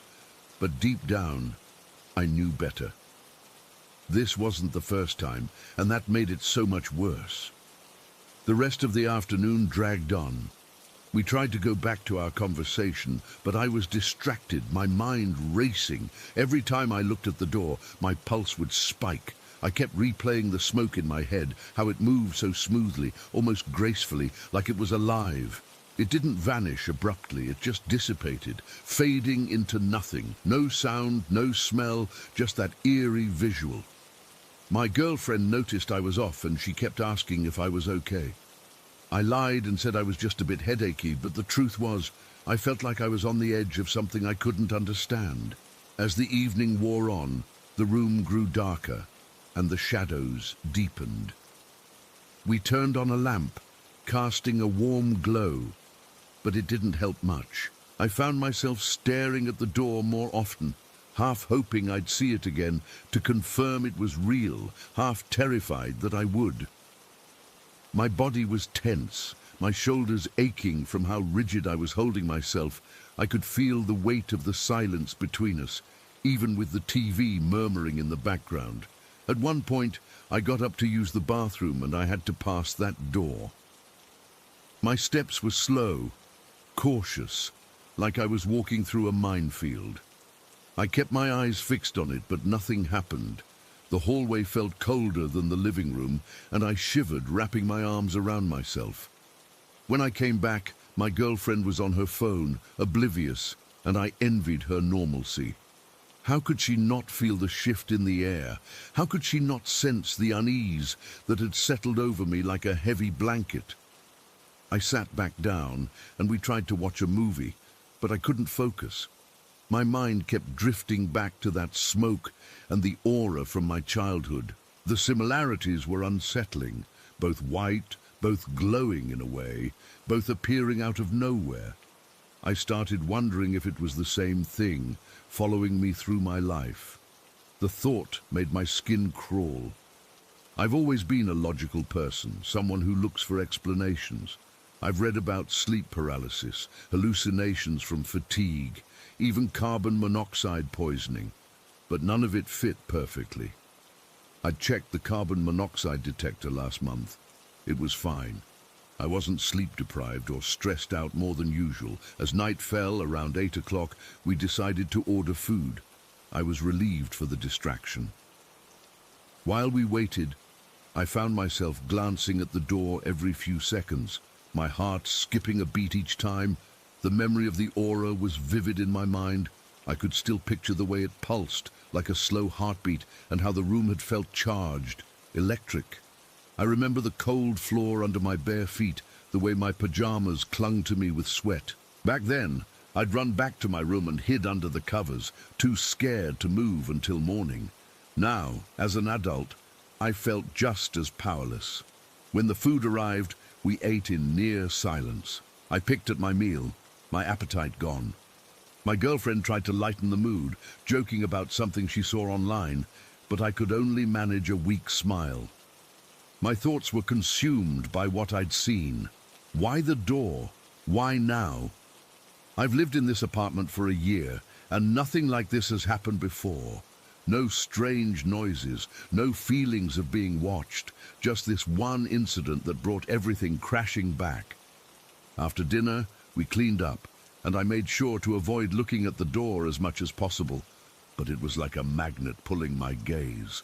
I felt this irrational fear that if I looked away for too long, something would happen. My body was on high alert, every sense heightened. I could hear the faint creak of the floorboards in the hallway, the distant sound of traffic outside, and each noise made me jump. My girlfriend eventually noticed how jumpy I was and asked again if I was sure I was okay. I lied again, saying I was just tired, but I could tell she didn't fully believe me. We settled back on the sofa to watch something, but I couldn't relax. I kept my eyes glued to the TV, but in my peripheral vision, I was watching that door. The room felt smaller, suffocating, and I had this urge to get up and leave, to run somewhere safe. But where would I go? This is my home. The thought that my own space could feel threatening was terrifying. I've always taken comfort in the familiar, the way the light filters through the blinds in the morning, the smell of coffee brewing, the sound of my girlfriend's laughter. Now, all of that felt tainted. As the night went on, I started to feel exhausted, not from lack of sleep, but from the constant tension. My muscles ached and my head throbbed dully. I kept replaying the moments, the 2 seconds of smoke, the 1 second later, the way it moved so fluidly. It didn't look like any smoke I've ever seen. It was too uniform, too purposeful. Not like something drifting aimlessly, and the fact that my girlfriend didn't see it made it worse. Was I losing it? Was this some kind of mental break? But I've never had issues like this before. I'm healthy, I don't do drugs, I don't drink much, there's no reason for me to hallucinate. The memory of the aura from when I was 7 kept resurfacing. I remember how it glowed, not like a light bulb, but softer, almost ethereal. It didn't cast shadows. It just hung there, illuminating the room in a pale, eerie light. I'd stood in the doorway, too scared to move, until it slowly faded, leaving me in darkness. I never saw it again after that night. But the fear stayed with me for years. I'd have nightmares about it, wake up screaming, and my parents would comfort me, thinking it was just bad dreams. I never told them the truth. Now, sitting here as an adult, I felt that same childhood terror, raw and unfiltered. It was like no time had passed at all. The smoke on the door felt connected, as if whatever I saw back then had followed me here. The idea made my blood run cold. I've always been skeptical of ghost stories or paranormal stuff. I'd laugh them off, say it's all in people's heads, but experiencing it firsthand changes everything. You can't just dismiss it when it's happening to you. By the time we went to bed, around 11, I was a wreck. I made sure to close the bedroom door, something I never usually do, and I kept the hall light on. My girlfriend fell asleep quickly, her breathing steady and calm. But I lay there awake, staring at the ceiling. Every little sound made me flinch. The rustle of the sheets, the hum of the night, even my own heartbeat. I could still see that smoke in my mind's eye, drifting across the door, and the memory of the aura felt so close, like it was right there in the room with me. I must have drifted off at some point, because I woke up with a start in the middle of the night. The room was dark, but a sliver of light from the hall seeped under the door. For a moment I thought I saw something move, a flicker, like that smoke again. I sat bolt upright, my heart hammering against my ribs. I strained my eyes, but there was nothing, just the quiet of the night and the sound of my own ragged breathing. I lay back down, but sleep didn't come easily. My mind was racing, going over every possible explanation. Maybe it was a reflection from a car passing outside, but the windows on the opposite wall. Maybe it was a trick of the light from the TV. But it was off by then. I even wondered if it was some kind of insect or dust mote. But it was too coordinated, too smoke-like. Nothing fit. The next morning, I woke up feeling drained, like I'd run a marathon. My girlfriend was already up making coffee, and she asked how I slept. I told her fine, but I could see the concern in her eyes. I spent the day trying to act normal, but I kept glancing at that door, half expecting to see the smoke again. It never came back, but the fear did. It's been with me ever since, a constant undercurrent in my thoughts. I've thought about it a lot since then. Part of me wants to believe it was a hallucination, something my brain cooked up because of stress or fatigue, but the other part knows better. The memory from when I was 7 feels too real, too similar. I've never told anyone about that until now, and sharing this feels like lifting a weight, but it doesn't make the fear go away. I'm still unsettled, still looking over my shoulder, and I don't know if I'll ever feel safe in my own home again. The smoke on the door, the glowy aura from my childhood, it's all tied together in a way I can't explain, and that's what scares me the most. I'd rather think I'm going crazy than admit that something else might be out there, something I don't understand. But deep down I know what I saw, and I can't shake the feeling that it's not over. Story 19. I'd never been superstitious. Growing up, I'd heard all the stories, the same ones every kid in our region hears. The Balambalan was one of them. The adults would lower their voices when they talked about it, this headless spirit of a woman who died in childbirth, her entrails dangling from her neck stump as she floated through the night, looking for blood, for a new child to claim as her own. I used to think it was just a story to scare us into coming home before dark, a way for the elders to maintain a little control. I was educated. I'd been to the city for college. I believed in things I could see and touch. The first sign that something was off was the dogs. My uncle kept 3 of them, big, mixed-breed mutts that were usually lazy and quiet, sprawled out in the dirt during the day, but for the past 3 nights, they'd been going crazy. It would start just after full dark, a low growl that would build into frantic, terrified barking. They weren't barking at the gate or the road. They were all facing the same direction, towards the line of dark, dense trees at the back of the property. Their bodies tense, the fur on their backs standing straight up. They'd bark until their throats were raw, and nothing my uncle yelled at them would make them stop. They'd just eventually slump down, whining, their eyes still fixed on the trees.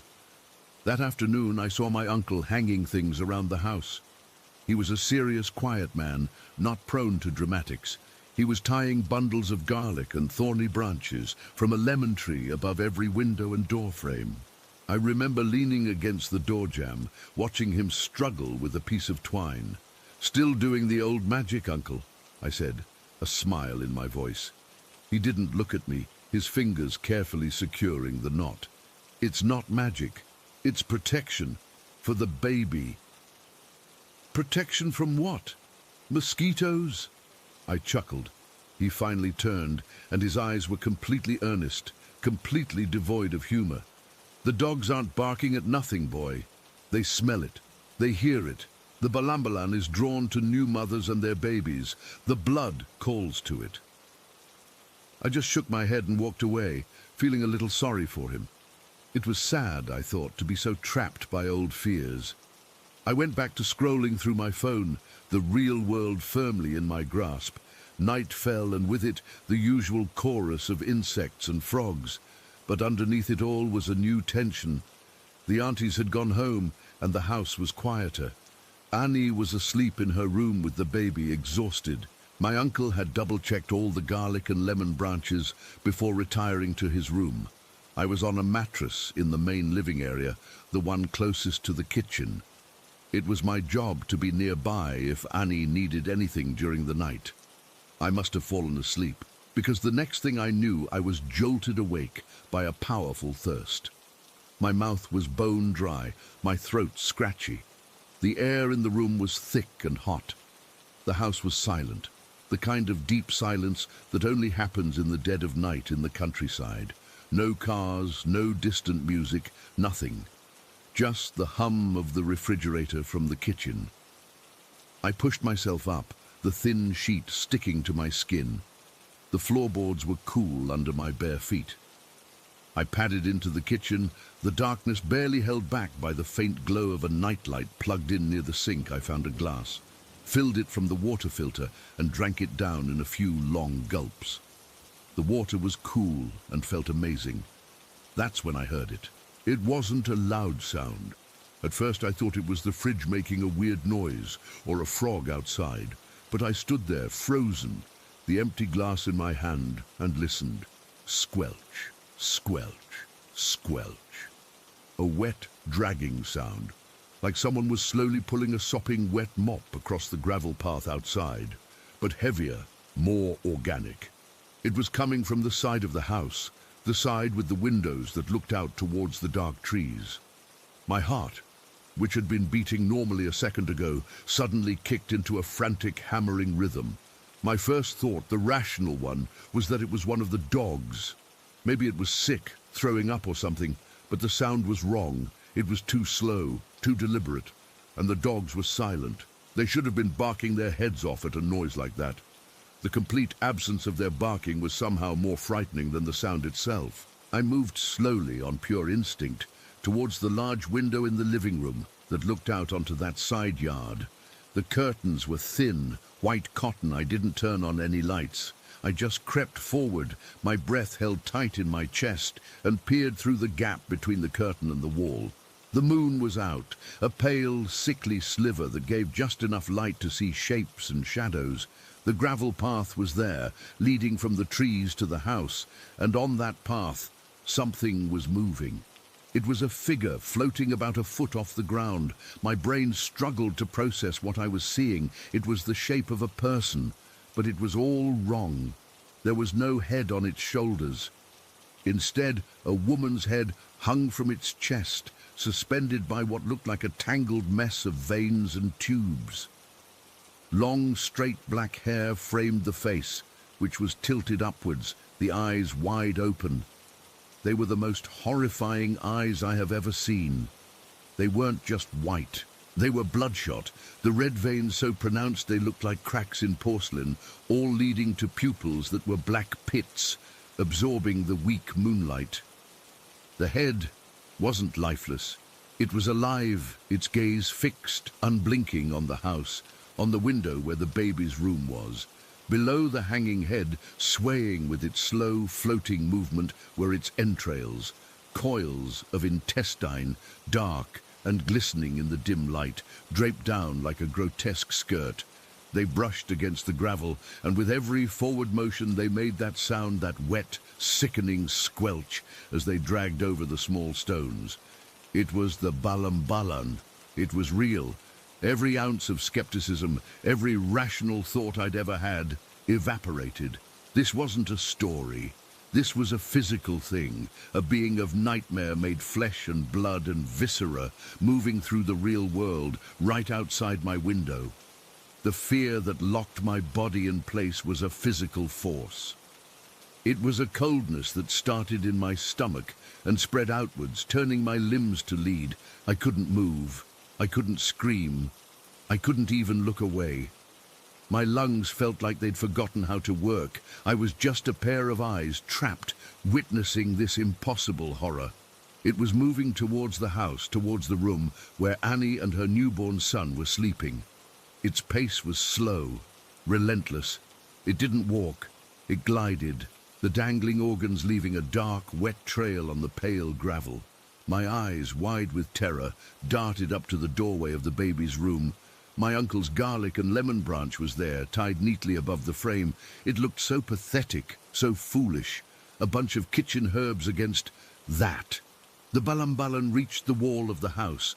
It didn't stop. It began to float upwards, following the line of the wall straight towards the baby's window.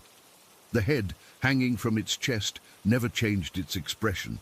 The bloodshot eyes remained fixed on its target. The squelching sound was replaced by a soft, wet slapping as its intestines brushed against the wooden siding. It was getting closer to the window and closer to the garlic and lemon branch my uncle had hung.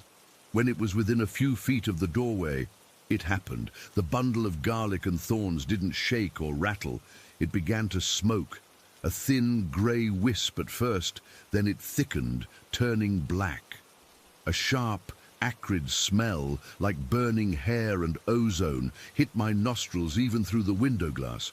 Then, with a soft whoomp, the entire bundle burst into flames. Not a normal fire, but a fierce green-tinged blaze that lit up the side of the house with an unnatural, sickly light. The balambalan stopped. The hanging head jerked. For the first time, its expression changed. The bloodshot eyes widened in what I can only describe as pure, undiluted agony and rage. And then it screamed.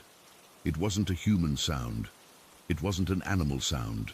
It was a shriek that seemed to tear right through the air, a high-frequency vibration that felt like it was shredding my eardrums and scraping directly against my bones.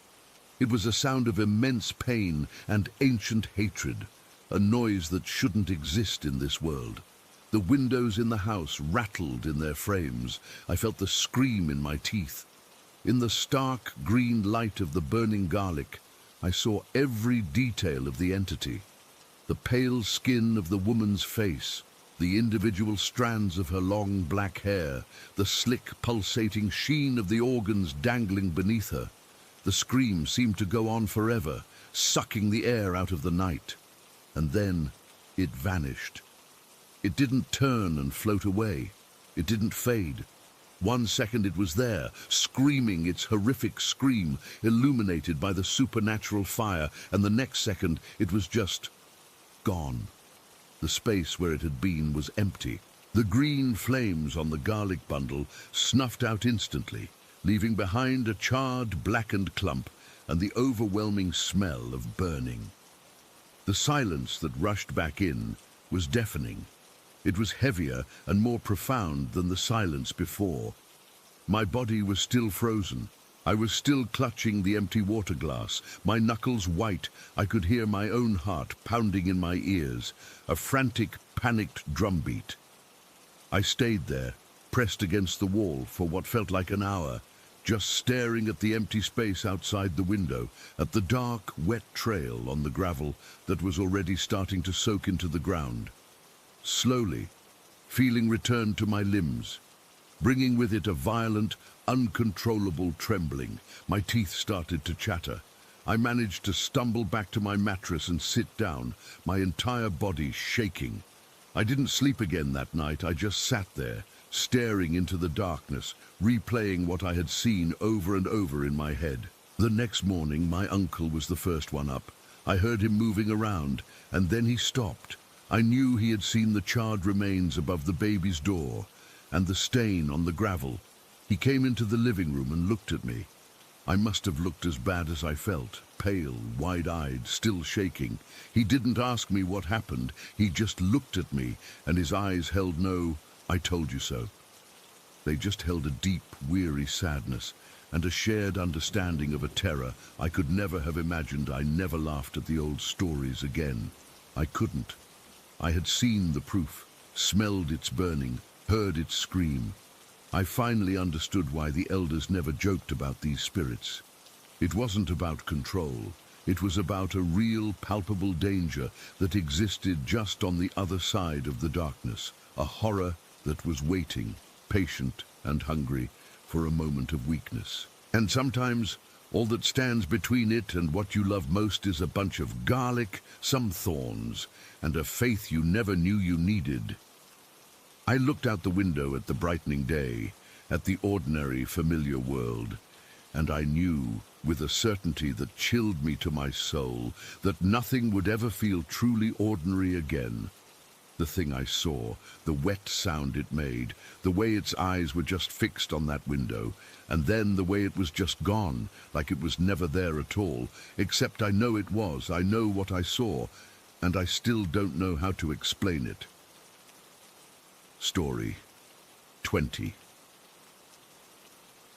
I was visiting my stepdad's family out in the province, a place everyone knows has a reputation for Mangkukulam. You know, those folk witches people whisper about. I never put much stock in that stuff. I'm from the city, and we don't really deal with that kind of thing day to day.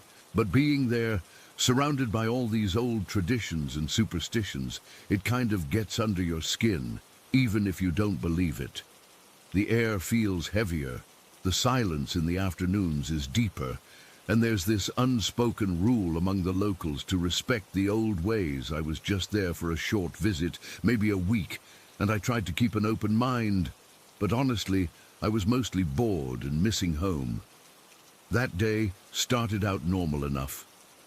It was a hot, lazy afternoon, and I was sitting on the porch steps, munching on some chips from a bag I'd brought with me. The house is old, made of wood and nipa, and it creaks with every little movement. My stepdad was inside talking with his relatives, and I could hear their voices drifting out through the screen door, but I wasn't paying much attention. I was just enjoying the quiet, watching the chickens peck at the dirt in the yard and feeling the sun on my skin. The chips were salty and crunchy, and I was lost in my own thoughts, not really thinking about anything in particular. Then, out of nowhere, I felt this cold puff of air on the back of my neck. It wasn't like a breeze. There was no wind that day. The leaves on the trees were completely still. This was a focused, deliberate blow, like someone had leaned in close and exhaled right onto my skin. I froze mid-bite, my hand stopping with a chip halfway to my mouth. My heart jumped into my throat, and I whipped my head around so fast I almost cricked my neck, but there was no one there.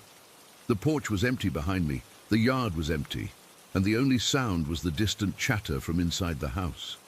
I stood up, my skin prickling with goosebumps, and I scanned the area, my eyes darting around like I was expecting to see someone hiding. Nothing. Just the empty steps and the quiet afternoon. For a minute, I tried to shrug it off.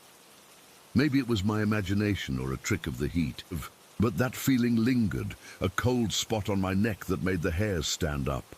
I sat back down, but I couldn't shake the unease. I finished the chips, but they didn't taste as good anymore. My mouth felt dry, and I kept glancing over my shoulder, half expecting to see something. After a while, I went inside, trying to act normal, but I could feel this weird tension building in my chest, like I was waiting for something else to happen. A couple of hours later, around late afternoon, things started to get worse. I was helping set the table for dinner when a wave of dizziness hit me so hard I had to grab the edge of the table to steady myself. The room spun for a second and my vision blurred at the edges. I thought maybe I was just tired or dehydrated, so I drank some water, but it didn't help. Then, when we sat down to eat, I looked at the food. There was adobo, rice, all this stuff that usually makes my mouth water, and I felt nothing, no hunger, no desire to eat. I forced myself to take a bite, and it was like chewing cardboard. I couldn't taste anything, not even the salt or the spices. It was bizarre, like my taste buds had just shut off. My stepdad noticed I wasn't eating and asked if I was okay. I told him I felt dizzy and couldn't taste anything, and he gave me this look, like he was worried but not entirely surprised. He said maybe I was coming down with something, but I knew it was more than that. Over the next hour or so, the dizziness came and went in waves, and I started feeling incredibly drained, like all the energy had been sucked out of me. My limbs felt heavy, and I had to sit down most of the time. The tightness in my chest got worse too. It wasn't painful, but it was uncomfortable, like someone was pressing down on my sternum, making it hard to take a deep breath. By evening, I was feeling really rough. My stepdad decided to take me to the local clinic, which was just a small building with a couple of rooms and a nurse who doubled as a doctor. The drive there was quiet. I leaned my head against the window, watching the darkening fields roll by, and I could feel this sense of dread growing inside me. At the clinic, the doctor, a tired-looking man in his 50s, checked me over. He took my temperature, listened to my heart, asked me a bunch of questions, but he couldn't find anything wrong. My vitals were normal, no fever, nothing. He said it might be stress or a passing virus, and he gave me some vitamins, but I knew that wasn't it. I could feel it in my bones that something was off, something that didn't have a medical explanation. On the way back, my stepdad was quiet for a long time. Then he said, "We need to see someone else." He didn't elaborate, but I knew what he meant. There's this old man who lives deep in the barrio, in a house that's hidden away from the main road. People around here go to him for things like this, when modern medicine doesn't work, when they think something unseen is involved. I'd heard whispers about him from the relatives, but I never thought I'd be going there myself. Part of me was skeptical, but another part was so scared and desperate that I was willing to try anything. It was fully dark by then, maybe around 8 or 9 at night. The roads were narrow and unpaved, and the car bumped along slowly. We parked near a cluster of trees and had to walk the rest of the way. The path was overgrown, and I could hear crickets and other night sounds, but it felt unnaturally quiet otherwise. No dogs barking, no people around, just us and the shadows. My dizziness was still there, a constant swaying sensation, and my chest felt tighter than ever. I was holding onto my stepdad's arm, my steps unsteady, and I remember thinking how surreal this all was. Here I was, a city kid, stumbling through the dark in some remote province, about to see a folk healer because I might be under some kind of spell. The house was small and old, barely visible in the moonlight. It was made of bamboo and thatch, and it looked like it had been there for decades. There was a single dim light inside, casting long shadows. My stepdad knocked on the door, and after a moment, an old man answered. He was thin and wiry, with deep wrinkles on his face and eyes that seemed to see right through you. He didn't say much, just nodded and gestured for us to come in. The inside of the house was sparse. A few wooden chairs, a table, and some herbs hanging from the ceiling. It smelled like earth and incense, a mix that made my nose itch. The old man motioned for me to sit on a stool in the middle of the room. I did, my hands trembling a little. He stood in front of me, and without a word, he placed his hands on my head. His palms were rough and cool against my skin, and I flinched at first, but he held them there firmly. Then he started muttering under his breath in a language I didn't recognize. It wasn't Tagalog or any dialect I knew. It was low and rhythmic, almost like a chant, and it sent chills down my spine. I could feel the vibrations from his hands, a subtle warmth spreading through my scalp, and my dizziness seemed to intensify for a moment, like the room was spinning faster. He kept muttering, his eyes closed, and I just sat there frozen, my heart pounding in my chest. I was scared, but also fascinated in a weird way. This wasn't like anything I'd ever experienced. After what felt like a long time, he leaned in close and blew over my hair, a soft, steady stream of air that made the strands flutter. It was similar to what I'd felt on my neck earlier, but this time it didn't feel cold or threatening. It felt cleansing, like he was blowing away something foul.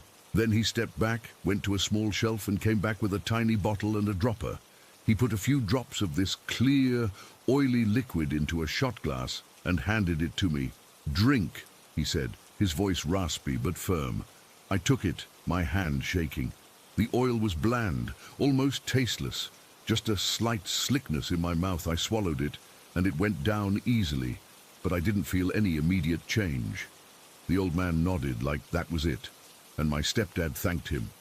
We left soon after, walking back to the car in silence. On the drive home, I was still dizzy, still feeling drained, but there was this faint sense of relief, like a weight had been lifted slightly. I didn't know what to think. Was it real, or was I just hoping it was? When we got back to the house, I went straight to bed. I fell asleep quickly, exhausted from the day, and I dreamed strange, fragmented dreams I can't really remember. The next morning, I woke up and for the first time in hours, I didn't feel dizzy. I sat up slowly, testing myself, and my head was clear. I went to the kitchen, and when I smelled the coffee brewing, I actually felt hungry. I ate breakfast, and I could taste everything. The bitterness of the coffee, the sweetness of the fruit. It was like a switch had been flipped overnight. I felt normal again, completely fine, as if nothing had ever happened. But I can't explain it. Was it a spell, a prayer, or just my mind playing tricks? I don't know. All I know is that something invisible messed with me that day, and the old ways fixed it. Now, whenever I'm in places with deep traditions, I get this wary feeling, like I'm walking on thin ice. I never found out who or what blew on my neck, and I probably never will. Story 21. The first thing I remember is the cold, not like winter cold, or stepping out without a coat. This was a deep, cellular cold, the kind that sinks into your bones and just settles there, like a heavy, frozen weight. They told me later they had to cool my body down, way down, to almost nothing, to protect my brain while they worked. I guess they weren't kidding. My name's Lena. This was back in 1993. I was in my late 30s and an MRI had found this little time bomb in my head, an aneurysm, a weak spot on a blood vessel just waiting to pop. The doctors said it wasn't a matter of if it would rupture, but when. So surgery was the only option, a high-risk one at that. I signed the papers with a hand that wouldn't stop shaking. The day of the surgery, they wheeled me into the neurosurgery suite. It was all so bright and so clean, the kind of clean that feels sterile and unfriendly. The lights were these huge, flat discs on articulated arms, like something from a sci-fi movie. The air smelled sharp, like antiseptic and something else, something metallic. There was a low hum in the room, the sound of a dozen different machines just waiting to be turned on. They moved me from the gurney to the operating table. It was narrower and harder than I expected, and it was ice cold against my back through the thin gown. People were moving around me, their shoes making soft, squeaky sounds on the floor. They were talking, but not to me. Their voices were calm, professional, just going through a checklist. I heard a woman's voice say something about the anesthesiologist being on his way. Then a face leaned over me. It was a man, maybe in his 50s, with kind eyes above his surgical mask. "All right, Lena, we're going to get started. You're going to feel a little pinch, and then you'll be off to dreamland." He was the anesthesiologist. I felt the sting of the IV in the back of my hand, and then a warm, heavy feeling started to spread up my arm. The bright lights of the room began to smear and blur, like someone was smudging them with a thumb. The last thing I was aware of was the feeling of someone gently pressing tape over my eyelids, sealing them shut. Then nothing, or at least it should have been nothing. The next part is hard to describe because I wasn't supposed to be anywhere to describe it. My body was shut down. My brain was supposed to be offline, flatlined on an EEG, but I was aware, not in a normal way. I wasn't Lena, lying on a table. I had no body to feel, no breath to take. I was just a point of consciousness, a tiny floating speck of me. And I could see, not with eyes. My eyes were taped shut, and besides, this wasn't seeing like looking at a picture. It was more like I was a camera that had been left on, lens cap off, just recording everything from a spot somewhere near the ceiling. I could see the table below, and my own body lying on it, covered in blue drapes, just a pale shape where my face was, with a breathing tube taped into my mouth. It didn't look like me. It looked like a store window mannequin. I saw the doctors and nurses around the table. They were all in blue gowns and caps, their faces masked, but I could tell them apart. There was the tall, lanky neurosurgeon, the one with the steady hands. I'd met him before the surgery, and there was a shorter, stockier nurse who moved with a quiet efficiency, her movements precise and economical. The sounds were the weirdest part. They'd plugged my ears with something, and all I should have heard was a constant rhythmic clicking to block out noise, and that was there, a dull, percussive thumping in the background, like a metronome buried in cotton wool. But underneath it, or maybe through it, I could hear them talking. Their voices were muffled, distant, like I was listening from the bottom of a well, but I could make out the words. The tall surgeon was talking to the shorter nurse. He said, "The bypass is holding. Let's get the clip in place. Hand me the roton." The nurse reached over to a tray of instruments. My perspective shifted, or my attention did, and I was suddenly focused on that tray. The tools were laid out in a neat, terrifying row.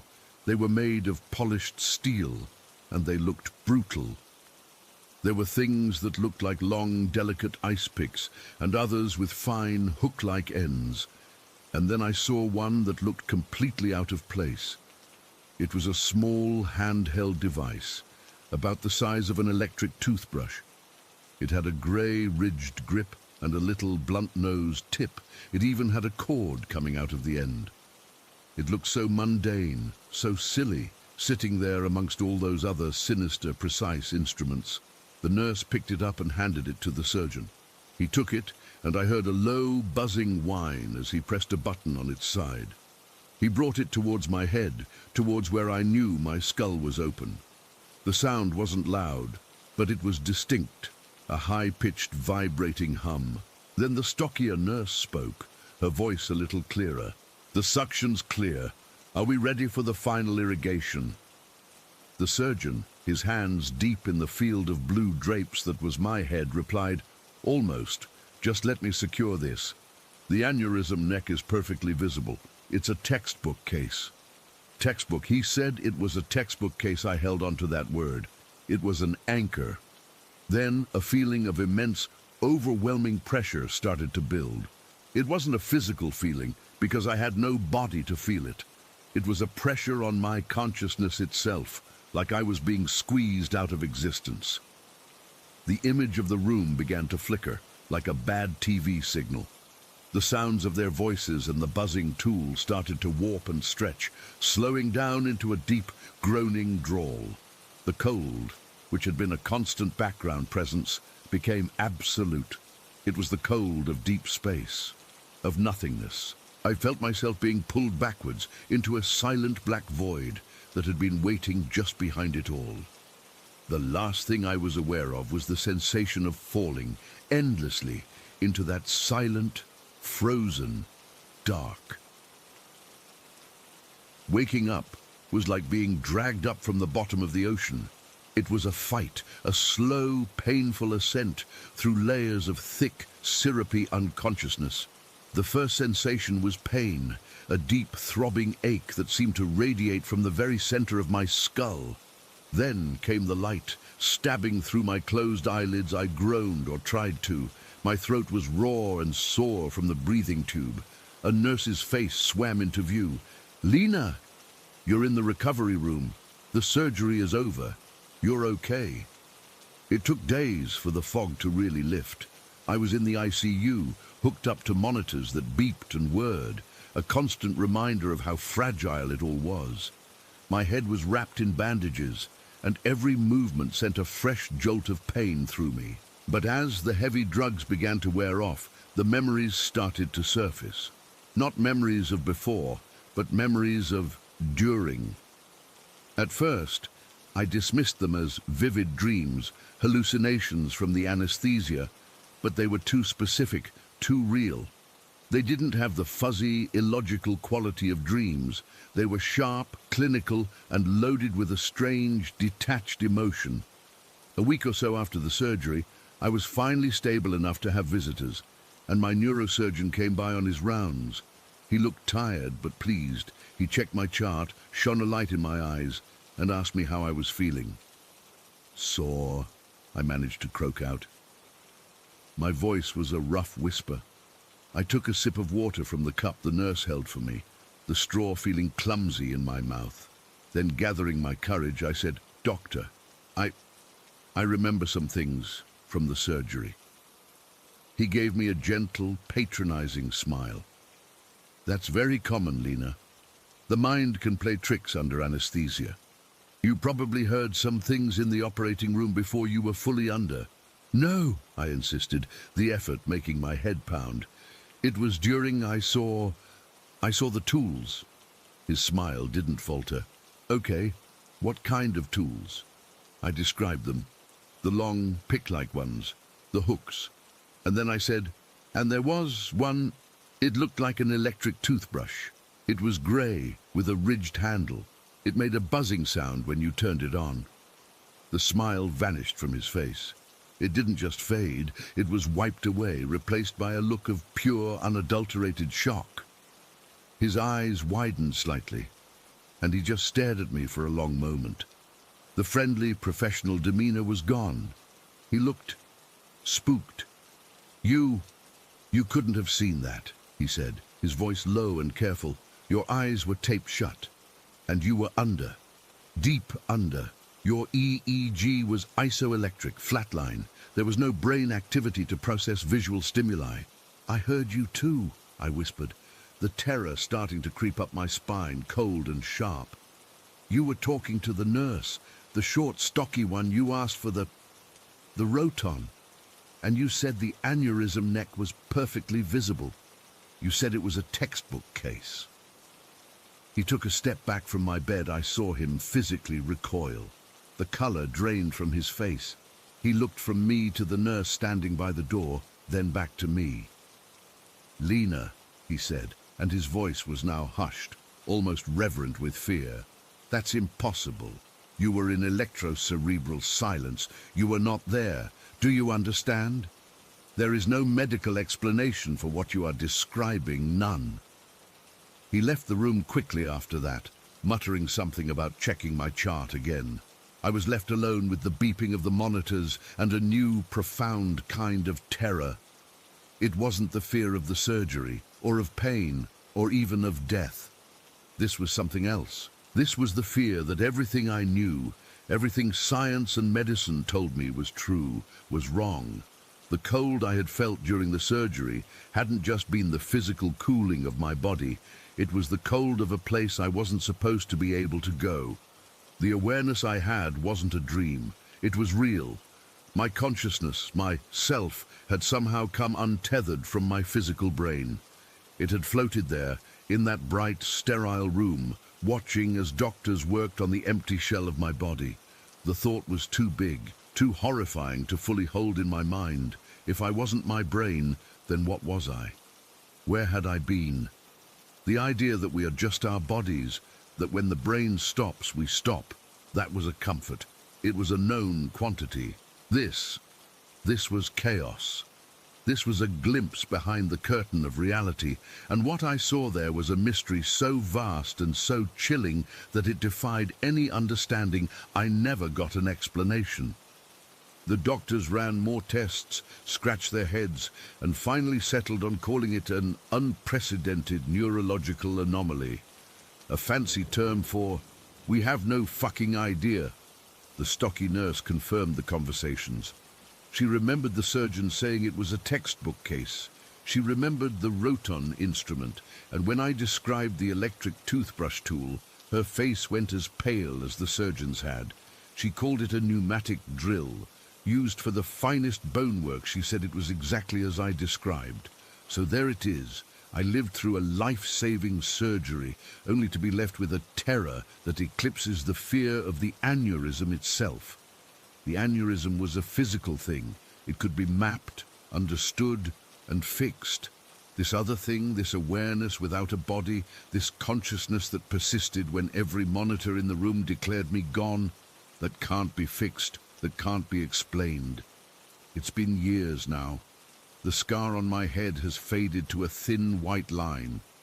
But the other scar, the one on my understanding of what it means to be alive, that's as raw as it was the day that surgeon looked at me with fear in his eyes.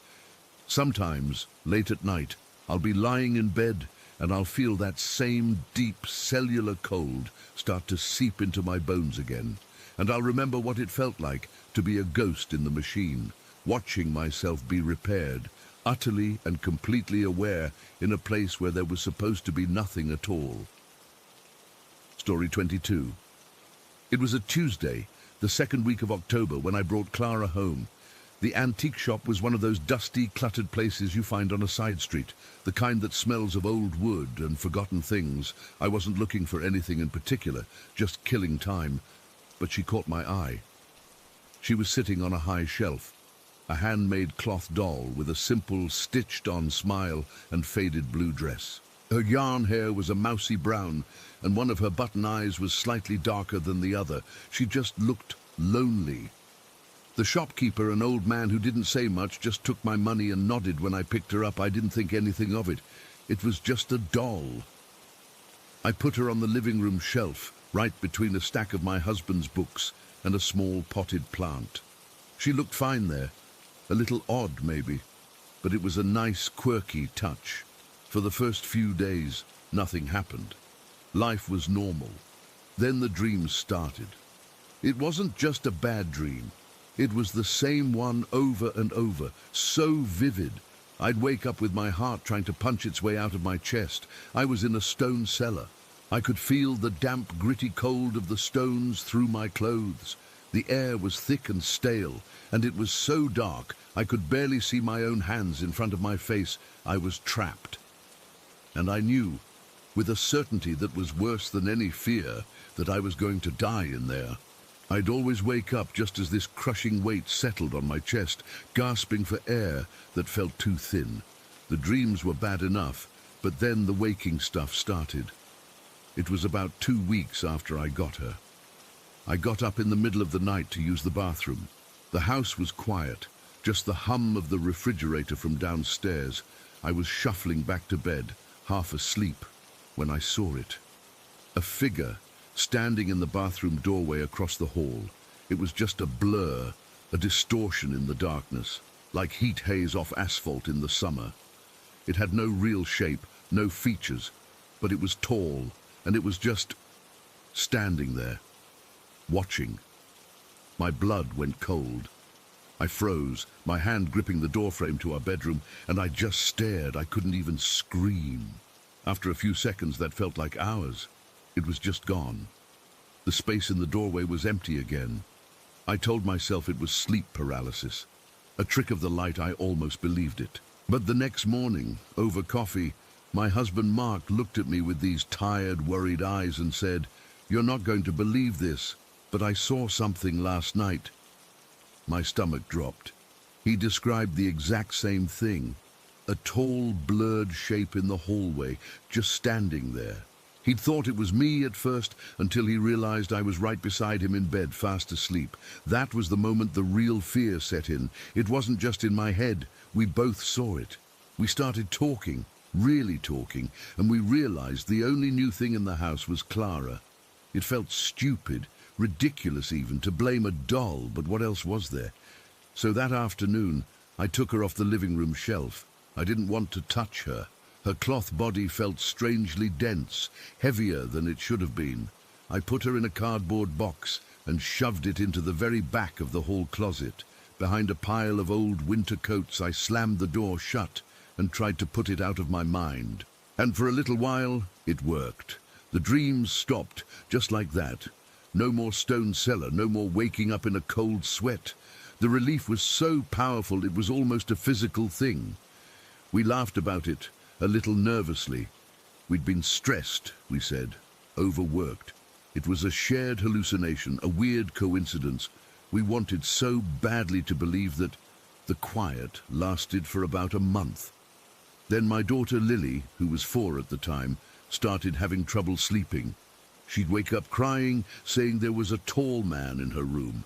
We'd check, of course. There was never anyone there. We thought it was just nightmares, a normal part of being a kid. But she was specific. She said he was very thin and he would peek out from behind her curtains. She described the curtains moving.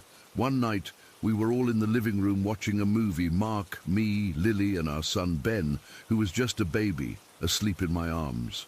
It was a normal, cozy family night. Then from the kitchen, there was this huge explosive crash. The sound of glass shattering, a million pieces hitting the tile floor. We all jumped. Mark ran into the kitchen and I stayed with the kids, my heart hammering. He came back a minute later, his face pale.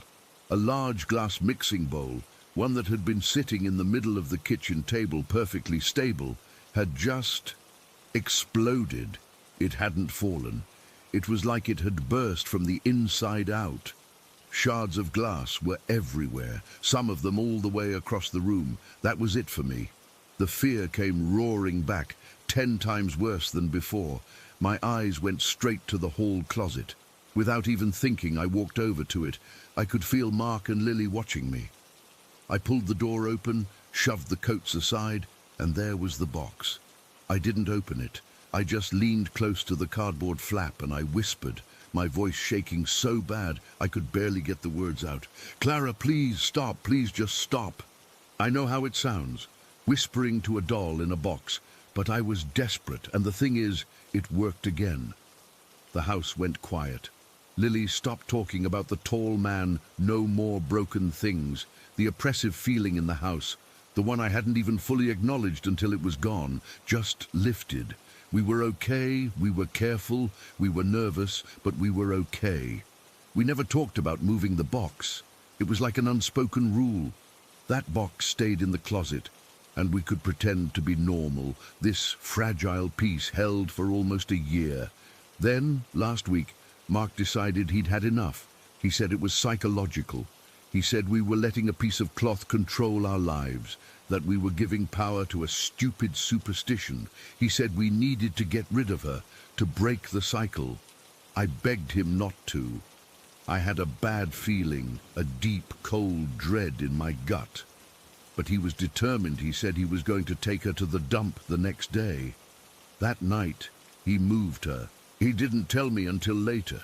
He took the box out of the closet and put it in the trunk of his car, parked in our driveway. He said it was just to make the morning easier. He came back inside, gave me a hug, and said, "See? Nothing happened." But something did happen. That night, I had the worst dream of my life. It started in the stone cellar again. The same suffocating darkness, the same feeling of impending death. But this time, it changed. The scene shifted, blurred, and I was suddenly in my own living room. It was daytime, but the light was wrong, flat and grey. My son, Ben, who was toddling by then, was there. He was laughing, his little face bright and happy, and he was running straight for the bricked-up fireplace on the far wall. We'd never used it. The previous owners sealed it up decades ago. In the dream, I screamed for him to stop, but no sound came out.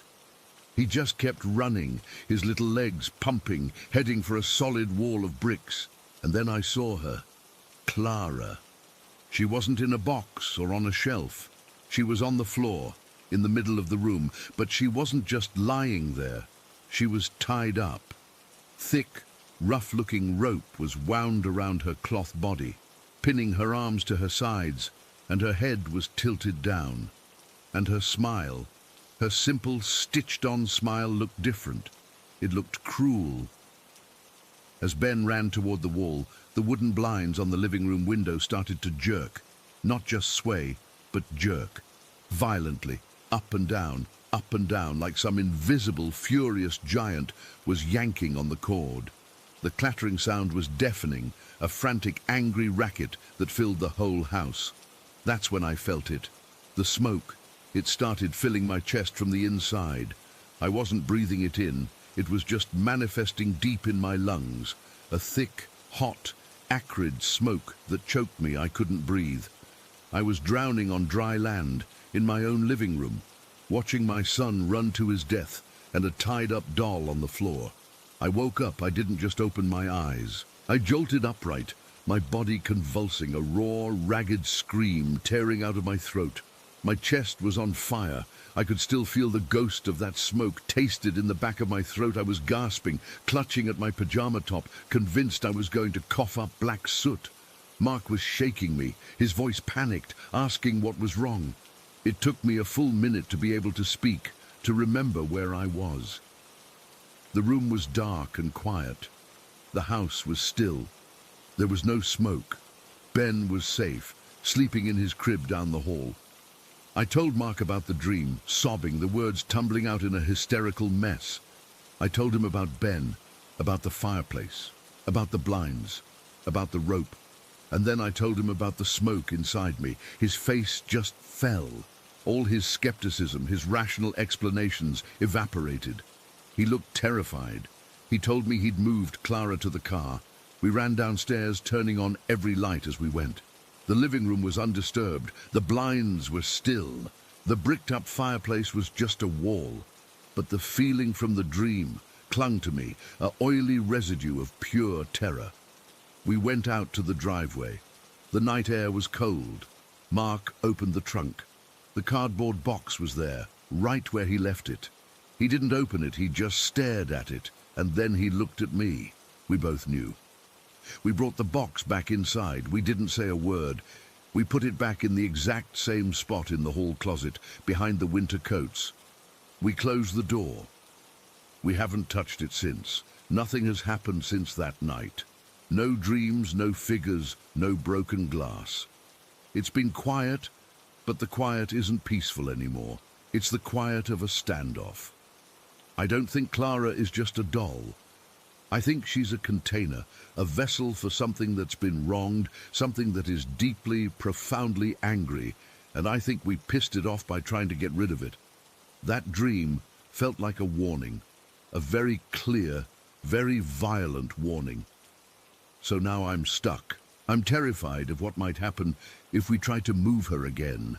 But I'm also living in a house with a box in the closet that holds something I don't understand, something that can get inside my head and my lungs while I sleep.